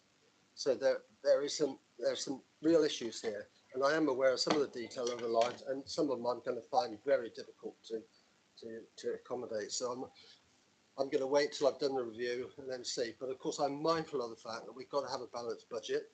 So if we don't agree with some of the savings, we've got to identify those areas where we can make it up, because it's got to be balanced. So we've got to be pragmatic about this and not just emotional about the pain that some of our residents are going to suffer. So having said all that, I've got a couple of just detailed questions, if I may, and there are a couple, if you don't mind, Adam, for you, and you'll be, I'm sure, you'll be ready for the answers. But on the dedicated schools grant, we talk about the deficit on that, and you explain in the report how the government are allowing us to sort of take that forward on the balance sheet for a little while, another 3 years, I think it is. But you do say that there is the cost to the council of cash flowing that deficit for the forthcoming financial year is going to be £1.25 million, which is a lot of money. And I just wonder, why should the council be bearing that cost, and is there a mechanism for getting that back? So that's probably a yes or no question, Adam, but it just seems totally unfair that we should be expected to pick up that payment. Mr. Richards. Yeah, and just to maybe expand on the answer, I think what that does is take the 31st of March 2023 accumulated deficit on the dedicated schools grant of 36.6. It looks at the balance on the 31st of March 2024, which is going to be a deficit of 64 million. And it basically works out an average and says, what interest could the council be earning on that sort of money? Because we're the ones that have to cash flow that, and that's where we come up with 1.25 million pounds. But the straight answer is, it's within the legislation, so therefore, we do not have a choice other than to cash flow that deficit. And as it grows forward, because I think within figure 23 on section 158, we identified that by the time we get to 31st of March 2027, it will be somewhere between 218 million and 224 million pounds. But what the report also does highlight is that this isn't an issue specific to this council. This is a growing national deficit. It's caused by the decisions that were made in 2014 around education, health and care plans and the extension of those age range for individuals. And it is growing every year by around about 10%. And we have had the figures in this report validated as part of the Delivering Better Value in SEND programme, which is a bit of a collaboration with a firm I think called Newton, SIPRA and the Department for Education. So they have validated these numbers, and I think it's related, as the member said, some quite eye-watering deficits. To me, somebody somewhere is going to have to pay this bill. It might be this council, it might be the government, it might be schools, it might be a combination of all three. But somebody somewhere is going to have to pay that bill. And at this moment in time, I do not know what the answer is to that equation. Through the chair. Can I remind everybody to ask questions through the chair? Yes, Councillor Bowler. On page 83 of the report, and this is where you summarise the risks in the budget. You talk about the risks associated with Future Places Limited, and where business cases which can't be taken forward for whatever reason, the council will have the liability for it. Now, I'm just thinking about those cases where a full business case is approved, but then we cannot get the financing for it. And an example of that would be, for example, the Winter Gardens, where it's been in work for 12 years. The council has now taken quite a big loss on that development. And one of the main reasons for that is that we've not been able to secure financing for that particular project. Now, the same thing must apply, or the same risk must apply to Future Places Limited, where whilst the business cases make eminent sense, and I have to say they're really good, the ones we've presented with, I don't hold shrift with them, apart from one or two little exceptions, but in the main, there's some really good work been going there, and it would make, probably the outcome is that these business cases will be approved.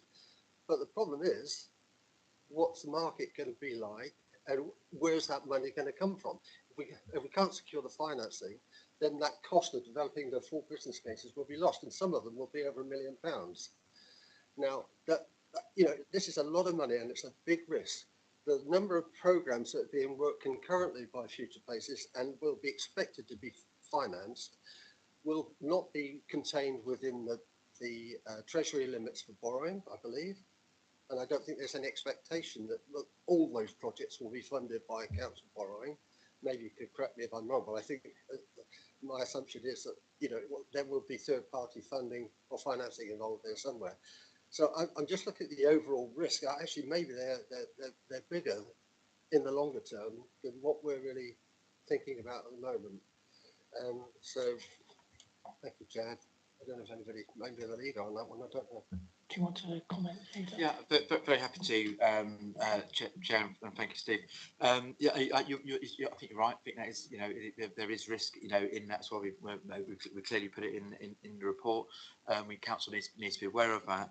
We've got to then, sort of reflect on what are our choices around that, effectively, because that's why you look at risk. And it's either not to do those projects or to get the revenue budget to fund those projects as we're trying to bring them forward. And if we were to do that, i.e. recognise the cost up front, when we expect these, there are business cases we expect to be able to make money out of these, then what that would mean is there'd be more cuts. So we'd have to be more pragmatic. You know, I should completely agree with you on about the list. So I think we're getting the balance right. I think we're saying we should do things. There's a financial benefit to that as well. The other side of that equation is to deliver some of these projects, and we should be able to make some return for us while making a better place as well. And I think my sort of last point to reflect on that is the quality of the team we've got now in there. So in terms of having the right team to both deliver those projects, but also to answer and unravel those knotty questions, I think we've now got a team of the calibre and the quality who can answer those questions and can still deliver for us. But we need to be aware of it. You know, it's absolutely right that that's in there. I think that it's something we need to keep a running awareness of effectively. But it's for me, it's still absolutely the right thing for us to do as a place, and I completely think it's the right thing for us to do financially, because council tax is not the solution to fund local services. So we've got adult social care this year going up £25 million. 2% of council tax, 3% with our normal adult social care. It's about £6.5 million. So going forward, we need to come up with different ways to fund local government services. But as importantly to that, we need to deliver for this place what it deserves, and I think future places are on track to do that. But it is a risk. We need to be aware of it, and you're right to raise it. Thank you. I've got Councillor Slade next. Thank you. Okay, so I wrote down a comment that was made, which I think sort of summed it up. We want to wait and see what the outturn is, look at non-traditional commercialisation and work with partners. So I read that as maybe we'll actually have a bigger surplus this year by just stopping doing more stuff, which is what's happened so far. Maybe we'll be able to get one of our commercialisation deals through. Maybe someone else will give us some money. If we assume those things aren't going to happen, and there's only 3 months with which to do it, during which there is a period of purdah, so it's going to be very difficult for anyone to be going up and negotiating, with government. What's effectively happening is we've got 137 lines of cuts, which sound like efficiencies and transformations. And then we've got around 20 lines of cuts, which are basically things people don't want to do before an election.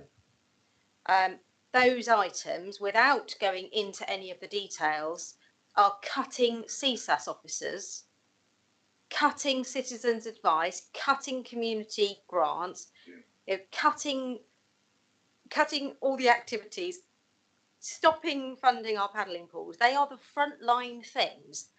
How on earth can this be seen as anything other than cynical, that we're not going to do it until the 1st of July unless the magic money tree blossoms suddenly, but by the time we get to the 1st of July we'll already have secured another four years, grinning, and therefore it'll be okay anyway, won't it?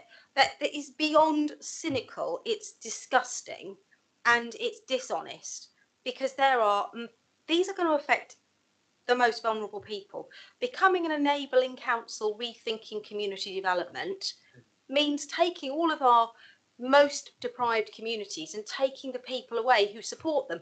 And by the way, 2 lines later, also taking away citizens' advice and the community and voluntary sector that support them. And how can that be reasonable? By the way, line 129, I'm hoping that someone's just made a mistake and it's not deliberate to make it look like it's central advice services, it's citizens advice services, and it's no longer the Council for Community and Voluntary Sector, it's known as CAN. So the public should be reading CAB and CAN are the 2 people they're cutting grants to, but if you read that you wouldn't know it. And I'm really surprised that Zoe from the Citizens Advice and I can't remember the lovely lady from CAN. Yeah, I can't believe they're not jumping up and down in absolute horror, particularly after the incredible work they did through COVID.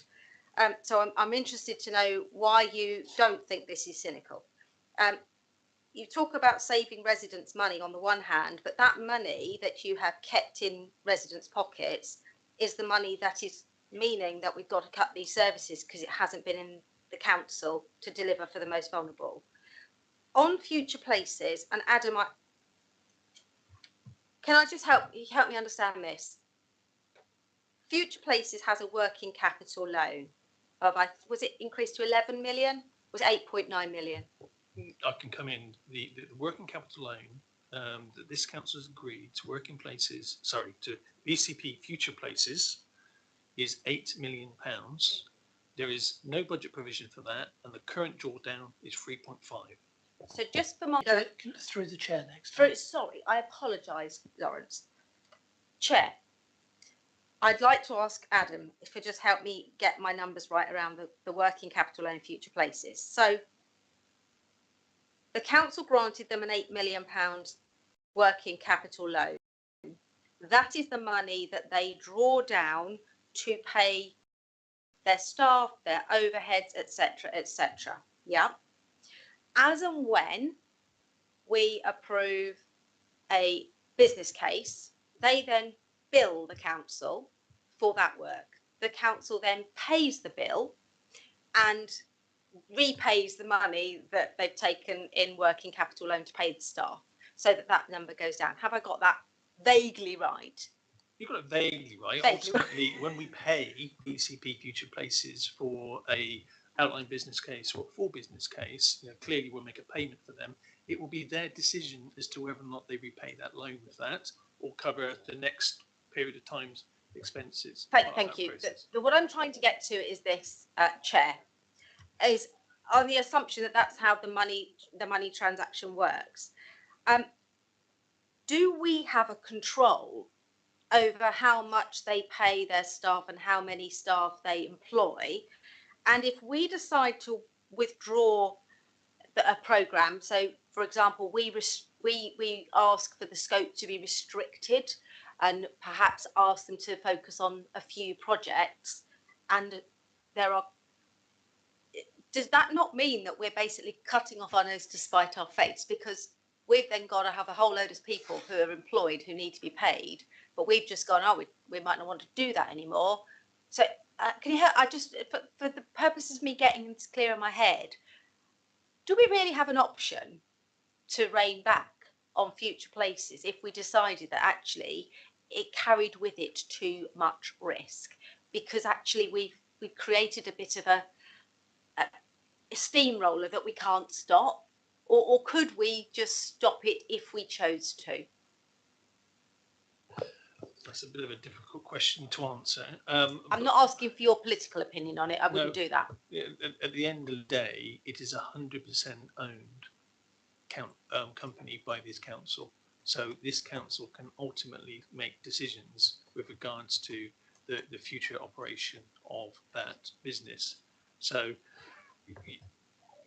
it has that as the ultimate shareholder control over this position, and it's limited to £8 million. So without a decision from council, the total amount that can be advanced to them, officers wouldn't be able to advance to them more than £8 million as part of that process.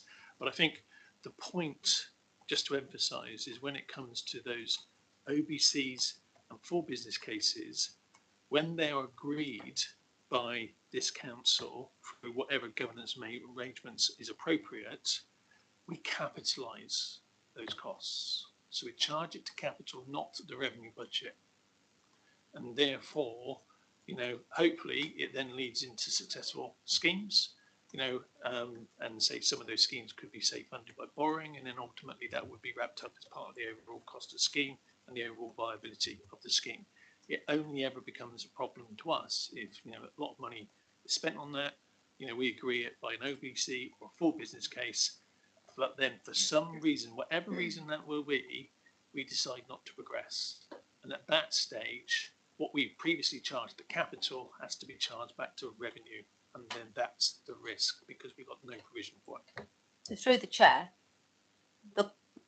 there was a scheme last week that we decided not to go ahead with Future Places, I believe. Constitution Hill, we decided not to.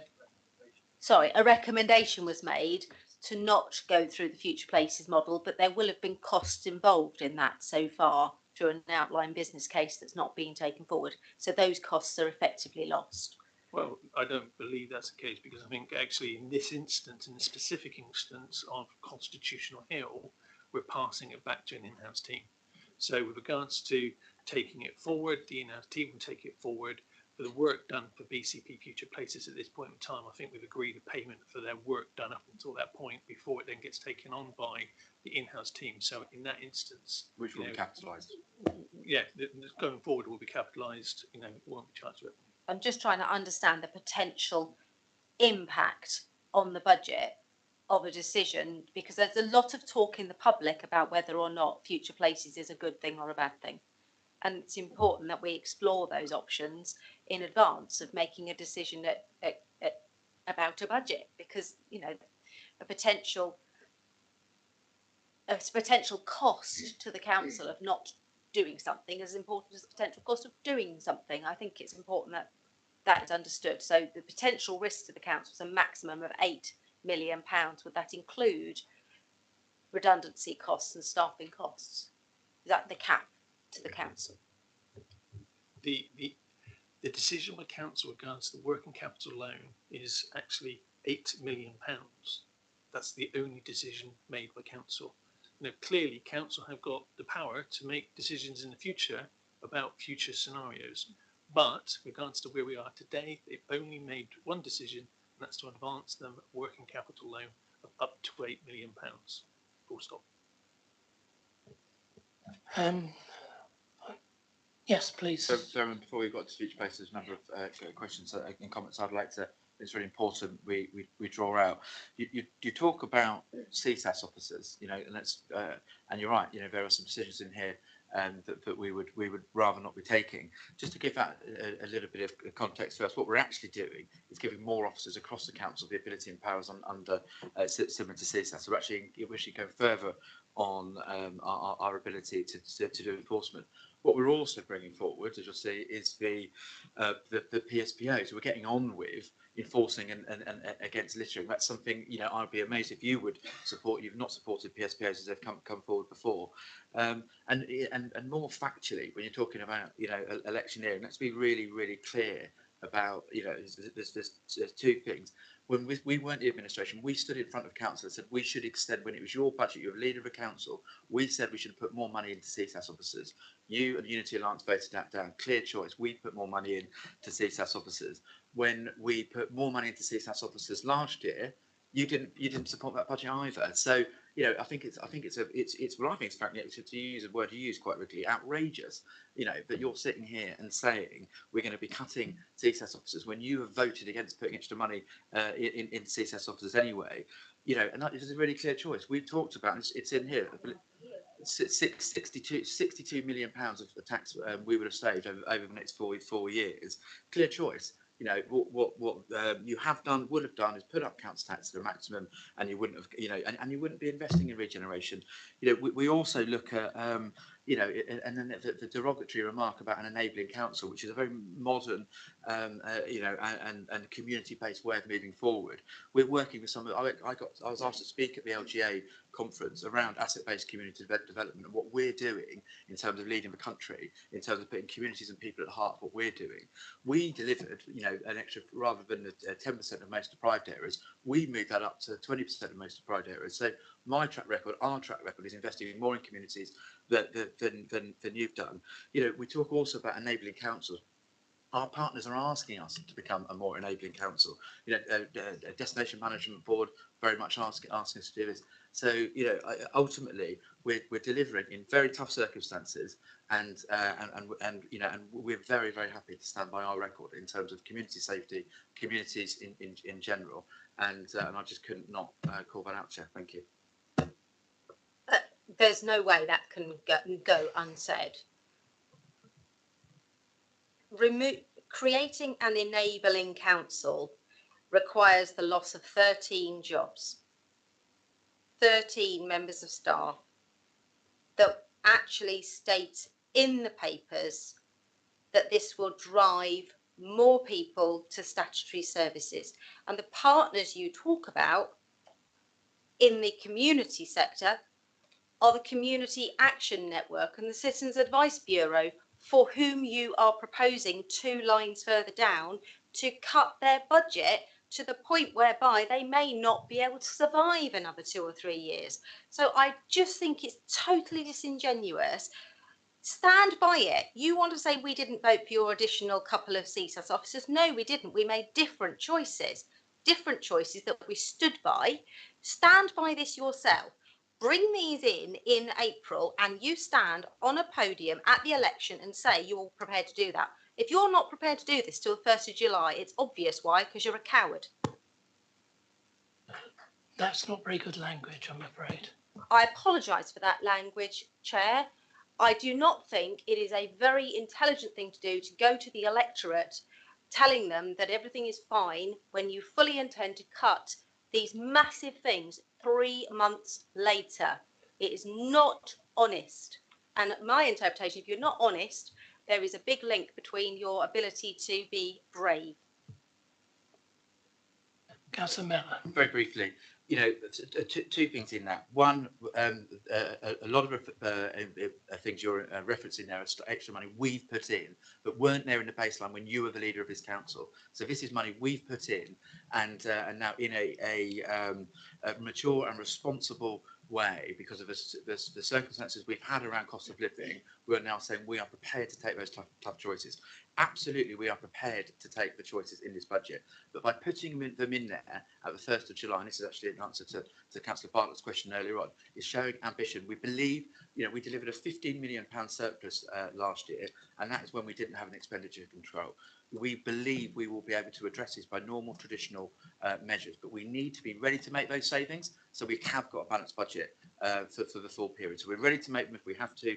The workers can go on in the background to do that because we've been mature, responsible. We're putting them in the budget, and we're saying, you know, it's a recommendation in this paper that we have to, you know, there's a strong likelihood we have to make those changes. But what we're not giving up at that point. We're saying we want to protect them, and we're going to find ways to do it. And it's exactly what I'm saying, Chair.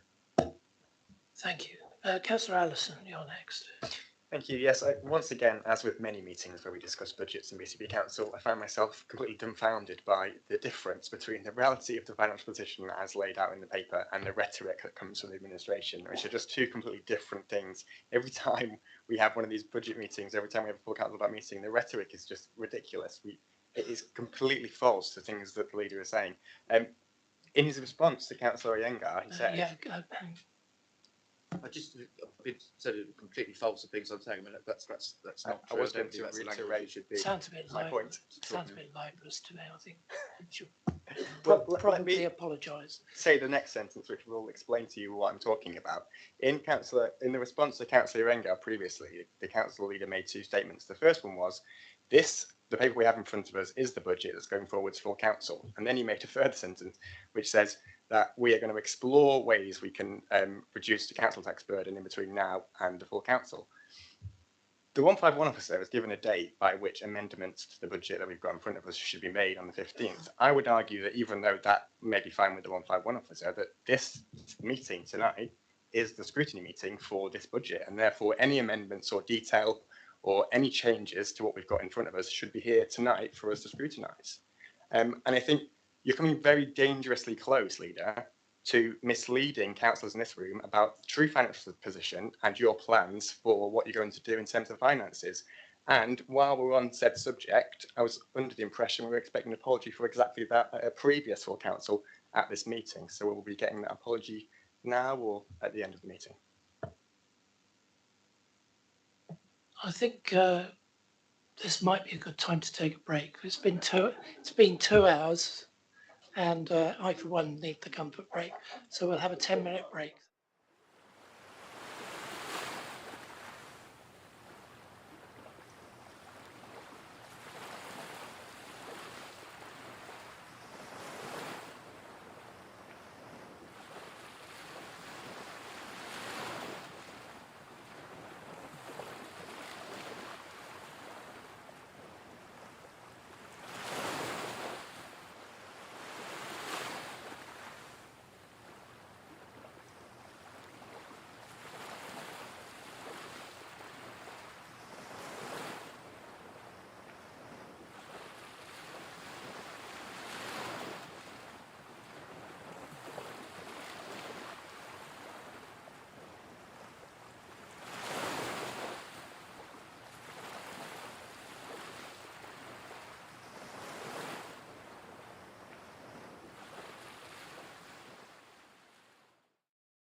please. You start recording. Thank you. Welcome back to this meeting, scrutiny panel. I've got Councillor Dedman as the next speaker or questioner. Yes, thank you, Chairman. Hang on, my computer went off in the break. I'm concerned about it's on page 40, it's item 47, and it's 1.5 million unidentified savings in adult social care and health. And then if you look at the page, which I can't because my computer's gone off, it's followed by an absolute list of problems which are coming down the road, which I think we're aware of most of them. And then on page 133, it admits, I say it, the paper admits that the savings so far are due to supply shortages, which mostly means, as far as I remember, difficulty in getting staff. So my point on bringing this up is that unidentified savings in adult social care and health is going to be an absolute nightmare to pull off, especially with this list of problems. The savings so far shouldn't be made because the fact that we're understaffed and using bank staff is not good. And I'm also very, very concerned that services are being reduced and will continue to be reduced. These people are vulnerable people. I mean, for example, I think our day centres are threatened, a lot of them. So that's one point I wanted to make, Chairman, and I don't know whether there's an answer to that particularly. The leader, I'm sure, can come through on it. But no, that this is, as I say, it's the unidentified savings. I think that's a real risk. And I think even if it was made, I wish we weren't making any savings at all. Later. Thank you. And yeah, I mean, I think what you're referencing there generally is that you know, significant pressure across adult social care. And I know you'll know that well from your previous role, and there is. What the line you're talking to does refer to the medium-term financial plan, so the 24-25 budget rather than the budget we're talking to next year. But it was right to put in there because it says we've balanced budget for next year, but we've got work to do in following years, and that's whilst we've got some extra pressures. What we've done is we put I guess an artificial 2.99% cap across our medium-term financial period, so not in next year around adults and children. It's reflective of the fact that normally we're allowed 2.99% of council tax, so it's right that we try and make the service bring the budgets in line with that, and actually worked really well this year. So we've actually have delivered a significant amount of efficiencies across adults. In particular, we tried to push less hard in terms of children's because that's obviously our priority areas of council to improve. So you're right to make it. It's a challenging environment going forward. Our medium-term financial plan is in significantly better shape as long as we make our transformation savings than most other upper-tier authorities. And just the last point, we are investing £25 million more in adult social care next year in this budget we're talking about. So we're not making cuts in adult social care. We're spending significantly more. We are having to spend our money differently, and I think it's in the region of £50 million over 3 years, effectively. Because I think it was £13 million, £12 million, and then now £25 million extra money into adult social care. So within the spirit of that's a rough number, we have put significantly more money into adult social care over the next 3 years, the last 3 years. Did you want to come back to Well, can I just come back on that and say to the leader that it may be construed as extra money, but it will be taken up in extra cost. This is the problem. You're always running to get ahead. And I just feel that it's very risky to say that we are looking for these savings. So that's my point. So, thank you. Councillor Allison, we stopped you halfway, I think. Yeah, well, I was just wondering whether or not we were going to have any response to my statement questions, or we're just going to move on. Yeah. Thank you, through you, Chair, but very happy to. There's a couple of things I wanted to say in response effectively. I've been absolutely clear that, you know, what the papers in front of us, this is the budget that we're bringing forward at cabinet, and we will be bringing this forward at council unless we can materially improve it before then. I've also been clear and transparent, saying we're going to work tirelessly to use every ounce of time we've got to try and do that, and that's what I'm very happy to stand in front of. So you're completely false. I think I would give you one opportunity to comment to take that back. Last thing, Chair, I'd just like to mention is we're talking about potential of the budget amendment, but 2 years ago the Unity Alliance, which you were of, you might still be of, I'm not sure where that is, brought an amendment to the budget that we received on the Friday before the Tuesday meeting, which is perfectly entitled to do so. So, to say on one hand, are we going to put an amended budget or not an amended budget when the Unity Alliance at least once has put forward an amended budget? So again, Chair, we are where we are. Thank you. Thank you. I've got Councillor Andrews next, then Councillor Iyengar. Thank you, Mr. Chairman. I've got a question, probably that Adam can answer. The leader said earlier, I seem to recall, that for every 1% on or off council tax equates to about £2 million. So I can picture that to some extent. Can he indicate the total number of households? And so therefore we can think about what the average figure per household. Obviously I appreciate some people are band A all the way up, but I think we talk about band D when we talk about average council tax payment. So what is the approximate number of households that divides into 2 million? And if you're looking that up, I could ask the second question. Come back to that one later. Well, can I answer it slightly different way, in the sense that every 1% of council tax we reduce or increase is £2.3 million, that we would have to either generate extra or actually find to balance the book. So it's 2.3. In January, Cabinet agreed the council tax base for next year, which is the equivalent number of band D properties for the purposes of the calculation of council tax, and we set that for 23-24 at 144,839. Thank you. The other point or question is, Adam said the 15th is the deadline for an alternative budget proposal, but equally what he also said, he indicated that perhaps an amendment can be made a few days before, perhaps even on the night. Indeed, the leader's response earlier this evening to a public question, which obviously members of the public aren't allowed follow-up questions, seem to indicate that if something turns up, probably a bit like Mr. McCauley, he would actually change the recommendation before us that we have this evening. Can he promise that he won't be tabling anything on the night, please?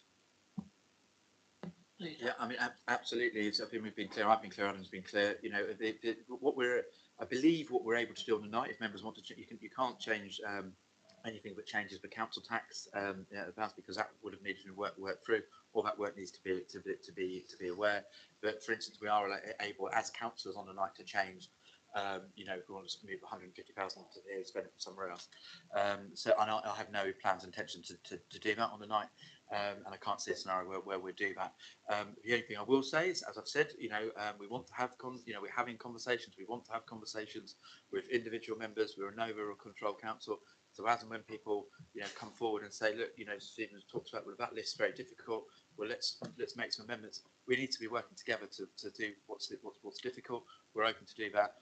And those types of amendments could be made on the night or just before, but it's absolutely not my intention to bring any of those before. If we are able to bring an amendment, it would be in full time with Section 151 officer to review it, and for that to be shared with the full council on, I believe it's on the Friday before the Tuesday. Thank you.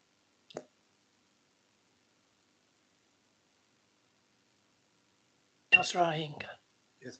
Yes, thank you. I think what's emerged from the last few statements is that we're in for quite a difficult period leading up to full council, where the discussion at this committee can only be half the discussion, mindful now that I think it's very likely that what we're finally voting on the 21st of February is going to be something different to what's in these papers. That's what it seems odds on. But so be it. I think my question was actually then going to the content, and I'll try and stay at a high level with this content, is looking at the list one, the red, amber, green.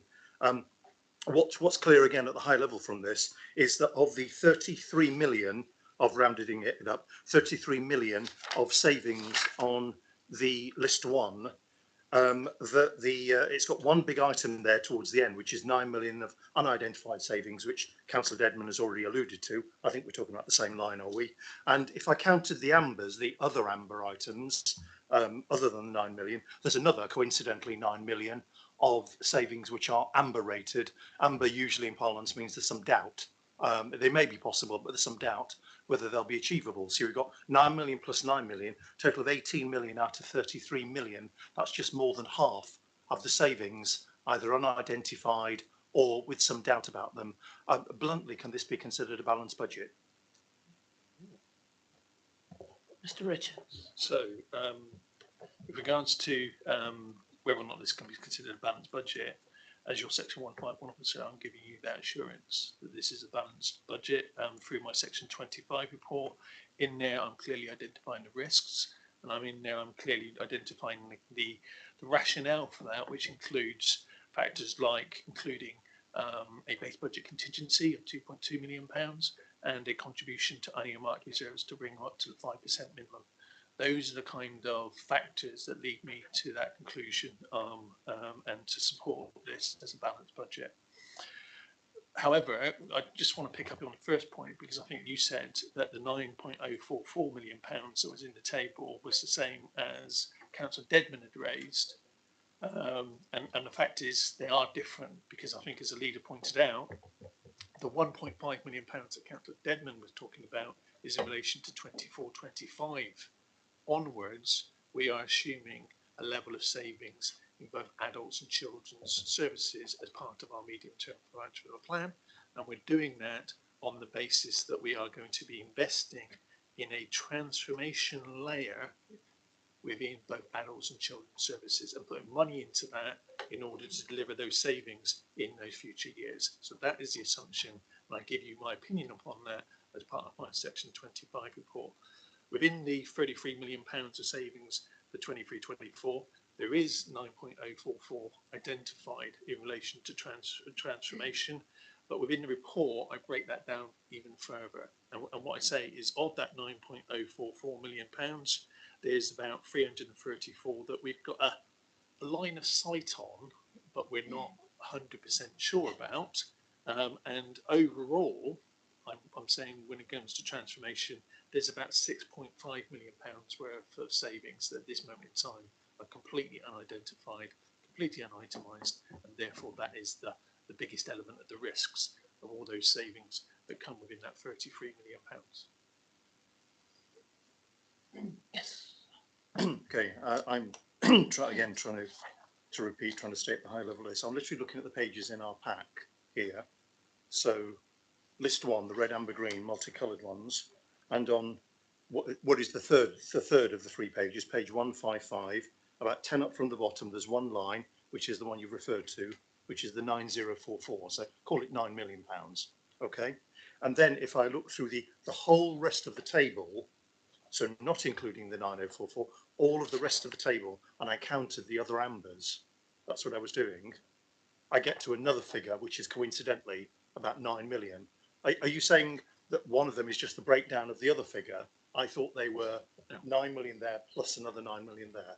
Yeah, you're right in the sense of two. You're talking about two. So it is 18 million. Yeah, there's 18 million. But to give you level of assurance, and the level of assurance that I've received from the corporate management board and the senior leaders of this organisation, is that they've got working activity in place to deliver that £32 million, with the exception of, if you like, £6.5 million of that 9.044 that's headed number 118, transformational savings and unitimised savings.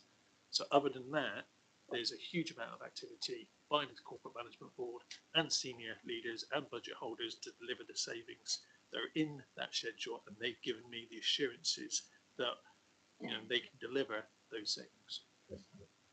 And just to underline what Adam was saying, two things. You know, we have been working with Cabinet and CMB since August to develop these. So there is sufficient work going on in the background to support these.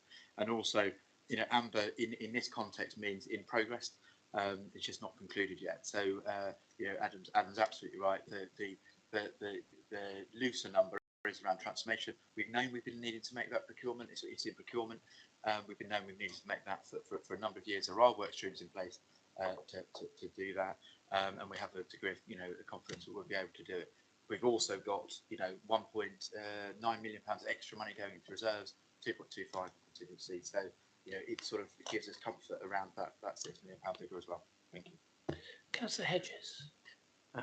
Thank you, Chair. If you would indulge me, I wish to make a statement, pose a question, make an relay an observation, and deliver some praise, if I may. So much of all this report, and there's 300 pages of it, reflects the huge responsibilities this council must enact for the protection and benefit of our residents. Page 35, point F, and on pages 36 and 50, refers to household support fund being extended and local council tax support scheme, no change for 23-24. You can answer when I've finished, if that's okay. Could an officer flesh out the positive aspects of these intentions, please? I noted in the Echo today an observation from the Chief Constable saying he was very pleased that councillors had accepted the fact in their proposals that no increase in the police precept could have resulted in cuts to staffing, including the loss of some uniformed officers, but he was then quoted as saying the increase would mean services being maintained, the force being able to recruit an additional 15 officers. So that's an observation which may or may not provoke a response in this room, but I wanted to flag it up here. Page 37.42, it says, as part of the, I'll paraphrase it here if I may, lack of complete historic data and trend information for our officers to work with for the current council as a single entity has been, you know, a legacy problem that they battle through. So again, in producing any budgets, I think the fact that we appreciate that fact that the staff are, you know, have that that challenge to face them. So there's just one question in there, and that was about the maintenance of the household support fund being extended and the local council tax support scheme carrying forward. Thank you. Mr. Richards. You know, I suppose just to emphasise that, you know, from the 1st of April 2019, this council has had a consistent local council tax support scheme. It hasn't changed it. Those arrangements have been in place and served the community well over the last 4 years. We continue with. However, as part of the recommendations report and in section 64, what we highlight is the fact that the government are putting in an arrangement. They have given us a specific grant to actually cover the ability to reduce bills for current working age and pension age local council tax support claims by up to £25 in 23-24. You know, and you know, that is something I think all members would probably welcome, if I may be so bold to suggest, and something that, you know, the team are working through to ensure that we've got those arrangements in place, you know, for 23-24. Thank you. I've got no further questions. I have. Councillor Deb. Well, it's really to just say, because I've asked quite a few questions and I've had them answered in various formats. It's just to say really that the whole tenor of this discussion, we've picked on little bits here and there. I've talked about the adult social care thing, which is what I know about. And I'm still not convinced that this is not an extremely risky budget. It's not just changes to the service level, it's fees and charges that we're changing, changes to the way we work. None of this is going to be delivered overnight. And it's based on a budget that assumes £35 million. I can hardly say that, it's so huge, of savings. And we didn't make that, or we just about made that, I think, in the last 3 years. I don't think that this budget is whatever we say. I see in the report here on page 72 that, and as Adam has just said, all the directors are saying, yes, we can make these savings. Well, I'm sure they're all quite gung-ho at the moment, but when we're down the road, that's when the trouble starts. I'm very concerned about it. I've been concerned, you know, I don't get hot under the collar like some of us have here, because that's not really my style, but I am really concerned about the whole budget put before us. And I'm even more concerned, and I think the leader said something which the deputy leader said on TV, I happened to catch him recently, that he's straining every sinew to change the budget, admittedly to make it better, in their view. I don't think it's usual, and I don't think it's proper for a council to produce a budget like this one, which has got a lot of risks in it, and then say, oh, but we're actually going to make it different, better, changed. I agree, we can all make amendments, we can all change the lines that we don't like. I mean, I'm obviously looking very carefully at the beach huts, but I just feel that the whole thing is worrying. I think that's the strongest word I can use. And I'm very, very concerned. And I think that the administration is not doing the job that our residents can expect it to do to ensure financial sustainability. Yeah, thank you, Chair. And I think in answering your question, Councillor Devon, I think I absolutely recognise and respect the stress in the financial system, in where we are and how this is a very difficult set, circumstances. I just repeat, so 50 from when we sat here last February, it's £55 million worth of costs we weren't aware we were going to have. That's a very challenging environment, based largely down to a war in Ukraine that we weren't expecting, massive cost of living pressures. So this is a very difficult scenario. So your observations, I think, are largely accurate and correct. But what we have done is done a very traditional approach through a significant amount of time working with our CMB colleagues to work out how in that environment we can balance the budget and we can still do it positively. We've done that. This is a traditional, detailed, methodical approach that we've taken. And then in terms of how you close that, well, I think you just have to look at the record of delivery. So for instance, this budget spends about £20 million of money. We were a surplus we put into a reserve from 2 years ago, and then the second year we put effectively £15 million of underspend. So we have delivered in very, very difficult times.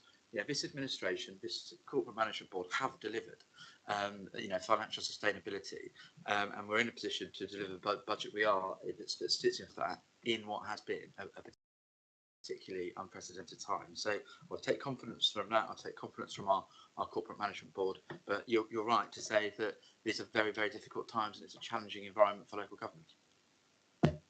Chairman, can I just come back? I didn't mention challenging times. I said I was concerned about the risks. That's a slightly different thing. I know all the challenging time. Thank you. Councillor Bartlett. Thank you, Chair. Just procedurally, if there is an addition or a change to this budget, it would have to be presented to Cabinet. And I'm just wondering, in terms of the process, how that could be accommodated given today's date and the date of the next Cabinet meeting, and then how it might be scrutinised prior to full council. That timescales seem to be unbelievably difficult to achieve, and I'm particularly concerned that as to whether there is already in existence documentation controlled by the council that actually is informing that debate. So my question is, does the council hold documentation supporting this commercial opportunity or whatever it is? And if we do, can that be made available through the chair of this committee to the members of this committee? Thank you. Leader. Just to be clear, so the budget that will be going to the cabinet is this budget. This in I, you, any other member of any 76 members can bring an amendment, or whether that's on the night in a simpler way or through the process Adam Richards has described beforehand. That is not, that wouldn't, there's no intention for me to bring anything other than this paper through to cabinet. You ask about, is there any information available, in terms of that? So what the council has, my understanding is no. We're doing some work around commercial schemes that we have talked about from the last year's budget paper. But they're in a process that we're currently working through. So we're not at this point ready to, and the Appendix A, I think it is here, Minister Roundy's letter, talked about the work that needs to then we would need to take our corporate management board statutory officers through. We would need to do work with SIPFA, and we're not at a point ready to do that. What I did say on the budget cafe call is, as soon as we have any, literally as soon as we have any of those papers that come through, I will share them with all council colleagues. And if we are able to bring something forward, we, in terms of that relied on a particular methodology, we would arrange an all-member seminar to do that. So hopefully that gives some clarity. And I think it's reasonable to sit here and say, we want to improve this. We look at what we've tried to do in terms of council tax before. We do not believe we should be putting council tax up to the maximum. If we're unable to do that, this is a good, robust, resilient budget. But we are going to. Councillor Broadhead is a number of years younger than me, so he can strain all the sinews he likes. But I'm working hard night and day to try and make this position improved. So I hope that gives some clarity, Councillor Barnett. Can I just go back on that then? Can you, if there aren't papers that are ready to be released, are there any papers in draft that may be available or aren't currently under the control of the council? Draft papers. Are there any draft papers under the control of the council at this point? Yeah. No, absolutely not in terms of this. We've got a work stream with Knight Frank, which we've been discussing with them, and as and when that is, that comes forward, if it comes forward, we'll be able to share that. I'm more than happy to ask other colleagues to answer that question. But my understanding is no. Chair. Based on the invitation from the leader to answer that question, my job is to give advice. Okay, I can only give advice on proposals that are in front of me. No formal proposal has been put in front of me on which to offer advice. So from my perspective, I'm just sitting there waiting with regards to any proposal coming forward, so that then I can give my proper professional advice on that. However, I return to the point I made earlier, where I encourage all members, not just the administration, but the opposition as well, with regards to allow me sufficient time to undertake proper examination of any proposals come forward. Our constitution allows for 3 working days, which is the date. However, that's normally based on relatively minor amendments to the budget. Anything significant, I would hope any member would be respectful of the fact that I have a job to give you advice, to undertake due diligence, to potentially take external advice, so that you can be informed when you come to decision making. And therefore, if you are bringing a proposal like that, please be mindful of that. Chair, can I just make a couple more last comments? Yes, Mr. Richard, I thank you for the clarity, and I just wanted to say thank you for the clarity of the report that's been produced. Huge amount of work has gone into it, and it's very clearly set out, and it's very easy to understand. So thank you and your team for producing it. Thank you. Now, I'd like to reiterate on behalf of the whole committee, thank you. Councillor Gentleman. Yes, I'm sorry, Chairman, to keep going on, but can I just go back to something the leader said, because I am listening to him. Through you, Chair, to the leader, you're not going to table this new thing that Phil has been straining his sinews on the night. We can be guaranteed it will be before the 15th, so that we can all have a look at it. If there isn't it. Sorry, I think I'm you mean assuming before the 21st, 22nd of February. Yeah, you could absolutely clarify we will not be bringing a budget proposal on the night. Yeah.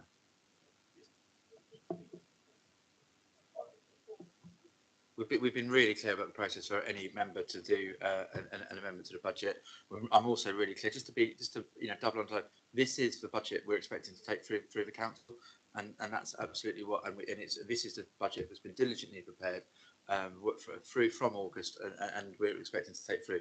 If we're able to improve that, we will, and as any member, and also I reiterate, we're a no overall control council. It's right that we should be talking to all members and all groups to see if we can reach some sort of consensus in terms of what our budget position should be. Thank you. Councillor Inger. Sorry, I think in the sentence, I think you can say this is the budget which is going through cabinet in 2 days' time. But then I think because that's what you mentioned before. But then, can we just confirm any amendments from anybody, including the administration, must be in through the Chief Financial Officer by the 15th of the month? Is that correct? Yes. No, that's not correct actually, because effectively individuals could, but I mean, Adam's better to place to explain to me. You can put a budget amendment on the night, i.e., we do not want to spend money on CSAS officers. We want to spend it on somewhere else. But the budget's got to, I believe, Adam, Mr. Richards, balance on the night. So material changes to things like council tax, that has to be done by the 15th. But I presume, people can make amendments as long as the budget, the numbers effectively balance.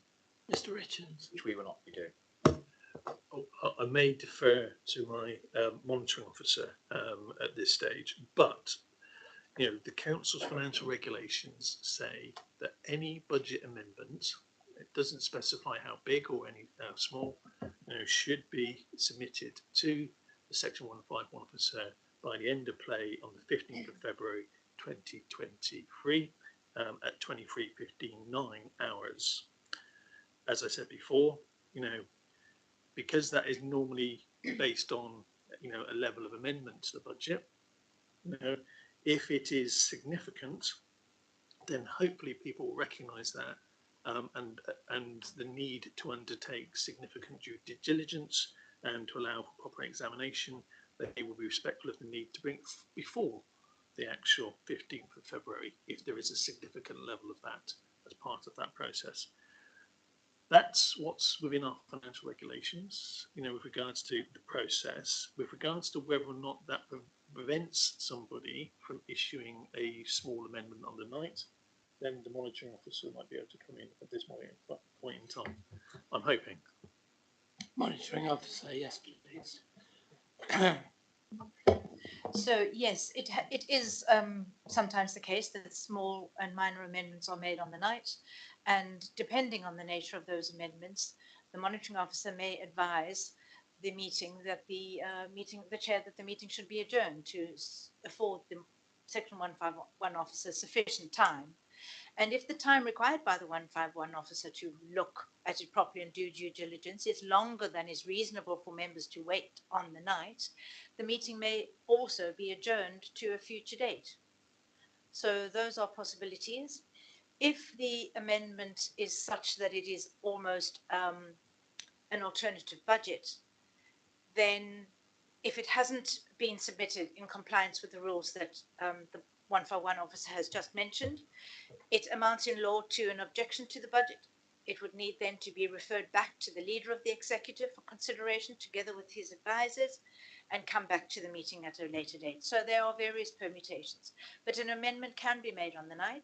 Depending on the nature of the amendment, it may be necessary to waive standing orders in order to allow for it to be accepted after the deadline, and it may also require an adjournment of the meeting to a later date.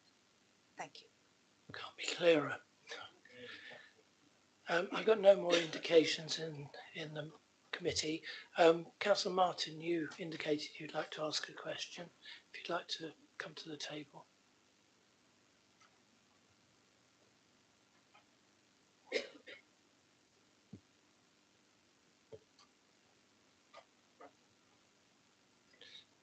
Thank you. Over to you. Thank you, Mr. Chairman, for indulging me in a question to the leader. My apologies to the leader, actually, for having my back to him when I'm asking a question. especially as he's taken the trouble to be here this evening. Before I ask that question, I just wanted to pick up on a point. I wasn't expecting to do this, but pick up a point that you made about the Bournemouth Symphony Orchestra earlier on in your question to the leader. I just wanted to put a bit of flesh on the bones on the BSO for those of you who know what it does. You mentioned the scale of the potential cuts to the funding, and my calculations that within 5 years, the loss to the BSO in funding from this authority would be £115,000 a year. The chief executive of the BSO describes that as catastrophic, not least because of not just the music, but those of you who are aware of what the BSO does, you'll be aware of the community work it does in terms of hospitals, care homes, and education. It is absolutely invaluable in so many different ways. Its global reputation as a global icon is priceless for Bournemouth and the conurbation. And of course, the leader will also know that culture is at the very heart of his administration's big plan. So I think it would be absolutely devastating if these cuts were made. So I wanted to make that point. In terms of my question to the leader, he mentioned about 5 minutes ago SIPFA, which will clearly be needing to look at any new proposals that he brings forward in the budget. As an accountant, as well as a leader of the council, he'll be more than aware of the public interest reports that are produced under the Local Audit and Accountability Act 2014. And some of these more recent reports into local authorities have identified significant weaknesses in governance with regard to budget procedures. I just wanted to outline in bullet points a few of them. Number one, an absence of the right culture. And could I say that I think some of these points pull together a number of the points that have been made this evening by different members of the committee. An absence of the right culture and understanding of the Nolan principles, a need for greater transparency in decision making, a need for a more effective risk management, weakness in challenge via audit committees or the scrutiny function, lack of capacity and expertise for operating in specific markets, lack of time for considered challenge with governance principles disregarded, the need for more effective capability in commercial skills, and the lack of effective leadership. So my question to the leader is, does he accept that any of these weaknesses or criticisms apply to this council under his leadership? Thank you. Leader. Yeah, thank you very much, Chair. Thank you very much, Councillor Martin. I mean, I think look, the process we've been through in terms of detailed peer reviews, which we've done, we've had an update. I mean, we get the quite strong leadership. I think it described the leadership of myself and the chief executive as strong. We're doing detailed work with DLUC. We have done for a number of times now. And we have their governance process and minded to decisions. So I think there's strong leadership in governance across the council. I do think very happy to reflect it. Indeed, I did on our budget cafe when we discussed that as members. Our second budget cafe. Again, that's something we brought in. When I said we will learn from the previous 12 months in terms of ability to bring in another all-member seminar. As soon as any reports that we're going to rely on come forward, we will make sure that with all members. So very happy to learn, very happy for us as a relatively young organisation to learn and take advice. I think Scrutiny in itself has changed a number of times in the 4 years that we've 3 years and 3 quarters that we've been together as a council. And as members, we need to come forward and keep improving, and I'm very much in that. In terms of your point around the BSO, I just heartily agree. The BSO is a fantastic organisation, does exactly what you say it does, and the difficulty around any cuts, it will be the extra pieces that they do, which is where we're supporting our community. We've said we want to be an enabling council, we want to enable organisations like the BSO to do more in our community, not less. That's why it's at the heart of our big plan. We put more money into culture and community throughout the life of this administration, and we want to do more. again. So I agree. We're in a difficult time, and we will have to, as a council, collectively make those decisions. Which we've put forward some decisions for council to consider. Thank you. Thank you. Thank you. With no more questions and no proposals been given, I think we'll move on to item 8, which is give notice, close my work plan.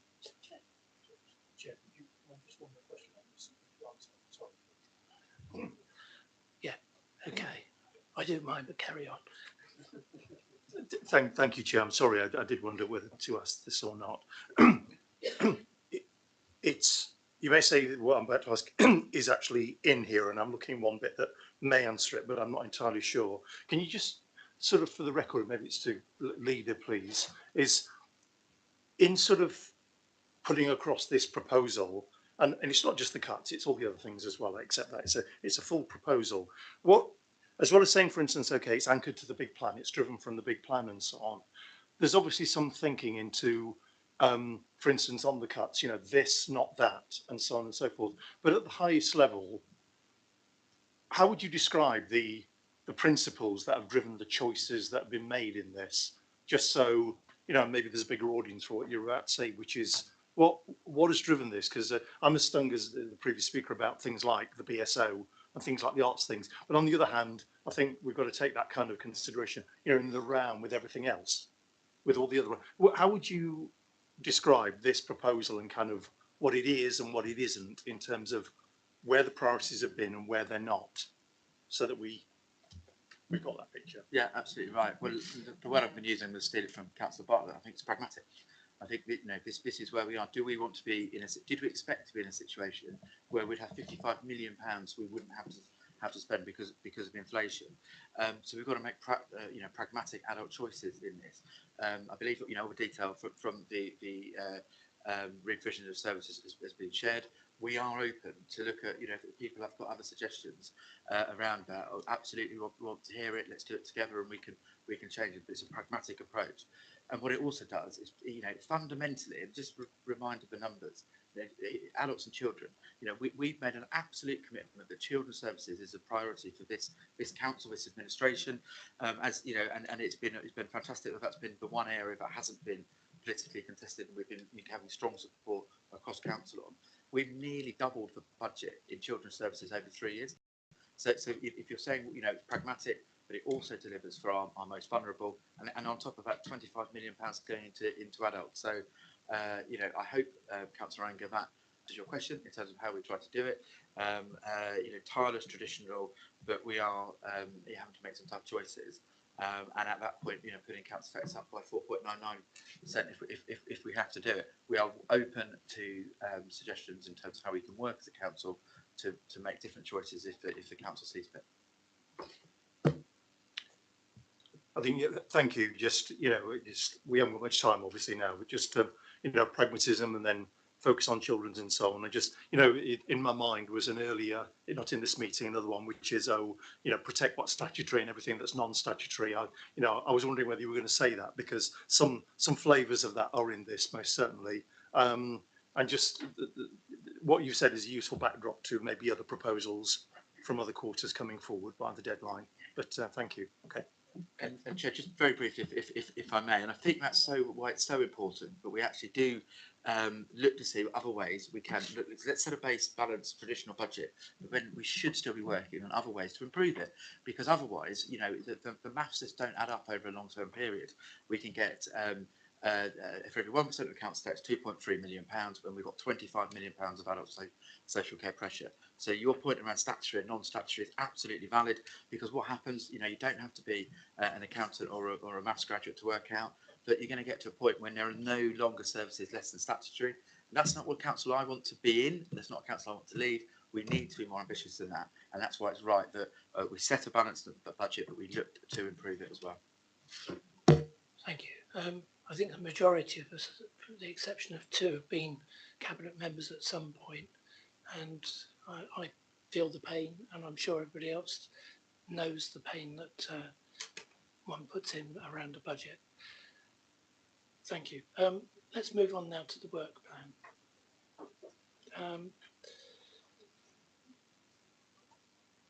I think I'm going to ask the Democratic Services Officer to assist me with this one. Thanks, Chairman. I think, Sorry, Claire, yeah, I apologise. Can I just clarify, is the leader planning to leave? Because I think the leader has got something he's got to do before he leaves the meeting, because I thought the next overview and scrutiny meeting there was an apology due. And I think we've mentioned it twice already, but he's just left the meeting. Again, he's left the meeting. For anyone that's watching on the public,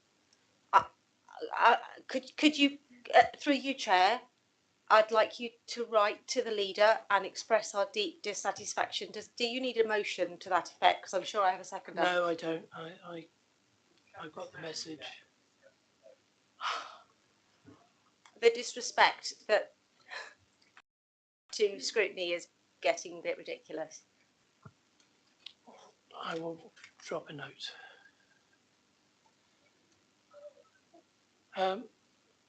Back to Claire. thanks, Chairman. So just to say, I think this is the last scheduled meeting for corporate and community for this municipal year. There are a number of items that are left unscheduled on the work plan. The suggestion would be, in terms of taking this forward, to schedule in a work programming meeting sometime in March to look at beginning to set an agenda for the next municipal year. Just to clarify, there's no meetings currently set yet for the next municipal year. Partly due to Audit and Governance Committee considering the frequency and number of meetings. So once that's been agreed, we can obviously schedule in things to specific dates. Well, I'm looking at the item, Chairman, number 8, work plan. We're asked to consider and note the committee's work plan. My comment on that would be that it's a great shame we've had to shove so many meetings in because we were denied the meetings that we should have had. This has all been changed around. We're having meetings left, right and centre to do really urgent, important work. It's a pity the leader isn't here to hear this, really, but it is important what we do. I think this overview and scrutiny committee, this particular one, has been very important to the council, and I think that I don't know whether it can be minuted or noted or whatever. I think it's a great shame that our meetings were cut down, and I must say, Chairman, I'm really pleased that you managed to get us to have the meetings, so congratulations on that. But I do think that in the next municipal year, we should go back to the proper schedule of meetings, which worked very, very well prior to the cuts. Thank you, Councillor Dedman. Yes, Councillor Slade. Yes, Chair. What worries me about this is these items have been on the work plan for a reason, because we felt it was important that they needed to be looked at. And a number of them are due to come to Cabinet in March, which means there is absolutely no point in asking us to schedule something for the new municipal year. And I think it's outrageous that we've been denied the opportunity to scrutinise a number of items which some of us have been asking to scrutinise for 2 years. For example, the library plan, I can't remember the number of times I've asked to scrutinise the library plan, and it's been put off and put, yes, see, I'm boring, aren't I? No, exactly. I just don't understand how we can allow this, and I would respectfully ask that we find a way of having a meeting, because otherwise it's pointless, isn't it? There's no point having scrutiny if we can't scrutinise. Look, we have had a lot of meetings. In fact, I think 1 month we had 2. Well, I'm waiting for Councillor Slade to come round. Just to reiterate that we don't feel like you're boring, Councillor. It's just you're sat next to 2 former portfolio holders who are responsible for said library strategy, and are both highly frustrated with 3 who are frustrated with how long it's taken to come forward. Councillor Iyengar. Yeah, with the Von Trapps here, aren't we? Clearly, just, yes. If we can get, let's try and get another meeting in.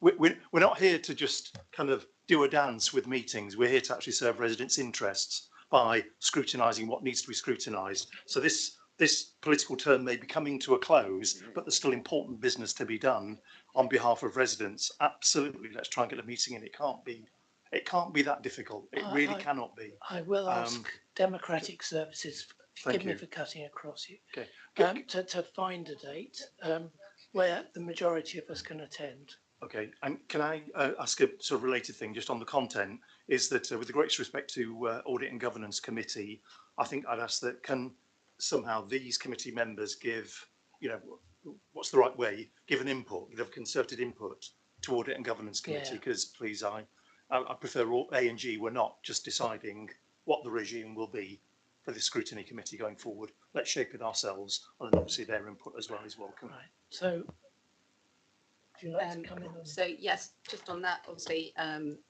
you're more than welcome to feed into the Audit and Governance Committee, but they will be making proposals to council, so it will go through council in terms of decisions for frequency and number of meetings. In terms of scheduling additional meetings, it's the chair's responsibility to, in consultation with the monitoring officer, to schedule any special meetings, and they would need to decide if there was a sort of specific purpose and reason to schedule an additional meeting into the calendar. Monitoring officer, do you want to comment? No. Thank you, Chair. Not necessarily, although I know at the last Constitutional Review Working Group there was a full discussion on whether or not the numbers of scrutiny meetings should be increased, because they were set by council, and I think Claire has made it clear that they would need to be changed again by council. So I would recommend that that gets passed up through the Constitutional Working Group if it's required. Councillor Anger. I think the last 5 minutes we've tried to murder this residents' interest with red tape. Please, let's not do that. Let's not go there. We want to stay within the rules, but please let the first priority here be serving residents' interests. Yeah, these items need to be scrutinised. Let's find a way of making it happen, please. I will talk to the Democratic Services team and see if we can find a date. It won't be easy, but we'll try. Okay, Councillor Slade. Chair, might I suggest that if this is not, I'm looking at the horror coming over at me, I'd like, seriously, she's going to speak again. As it is not a decision-making meeting, is it not possible for us to hold that meeting virtually, thereby reducing to some extent the cost and complication for people needing to be all in the same place? If it means we can hold the meeting as we're not making a decision, all we'd be doing potentially is making a recommendation to Cabinet, who will ignore it anyway, but we'll feel like we've at least done our job properly. It might make things a little bit less tricky if you have to be in the same room. Let me look at it and we'll come back to you. It's an eminently sensible idea. Thank you. I think at that point we'll close the meeting. It's 9:03. Thank you, everybody.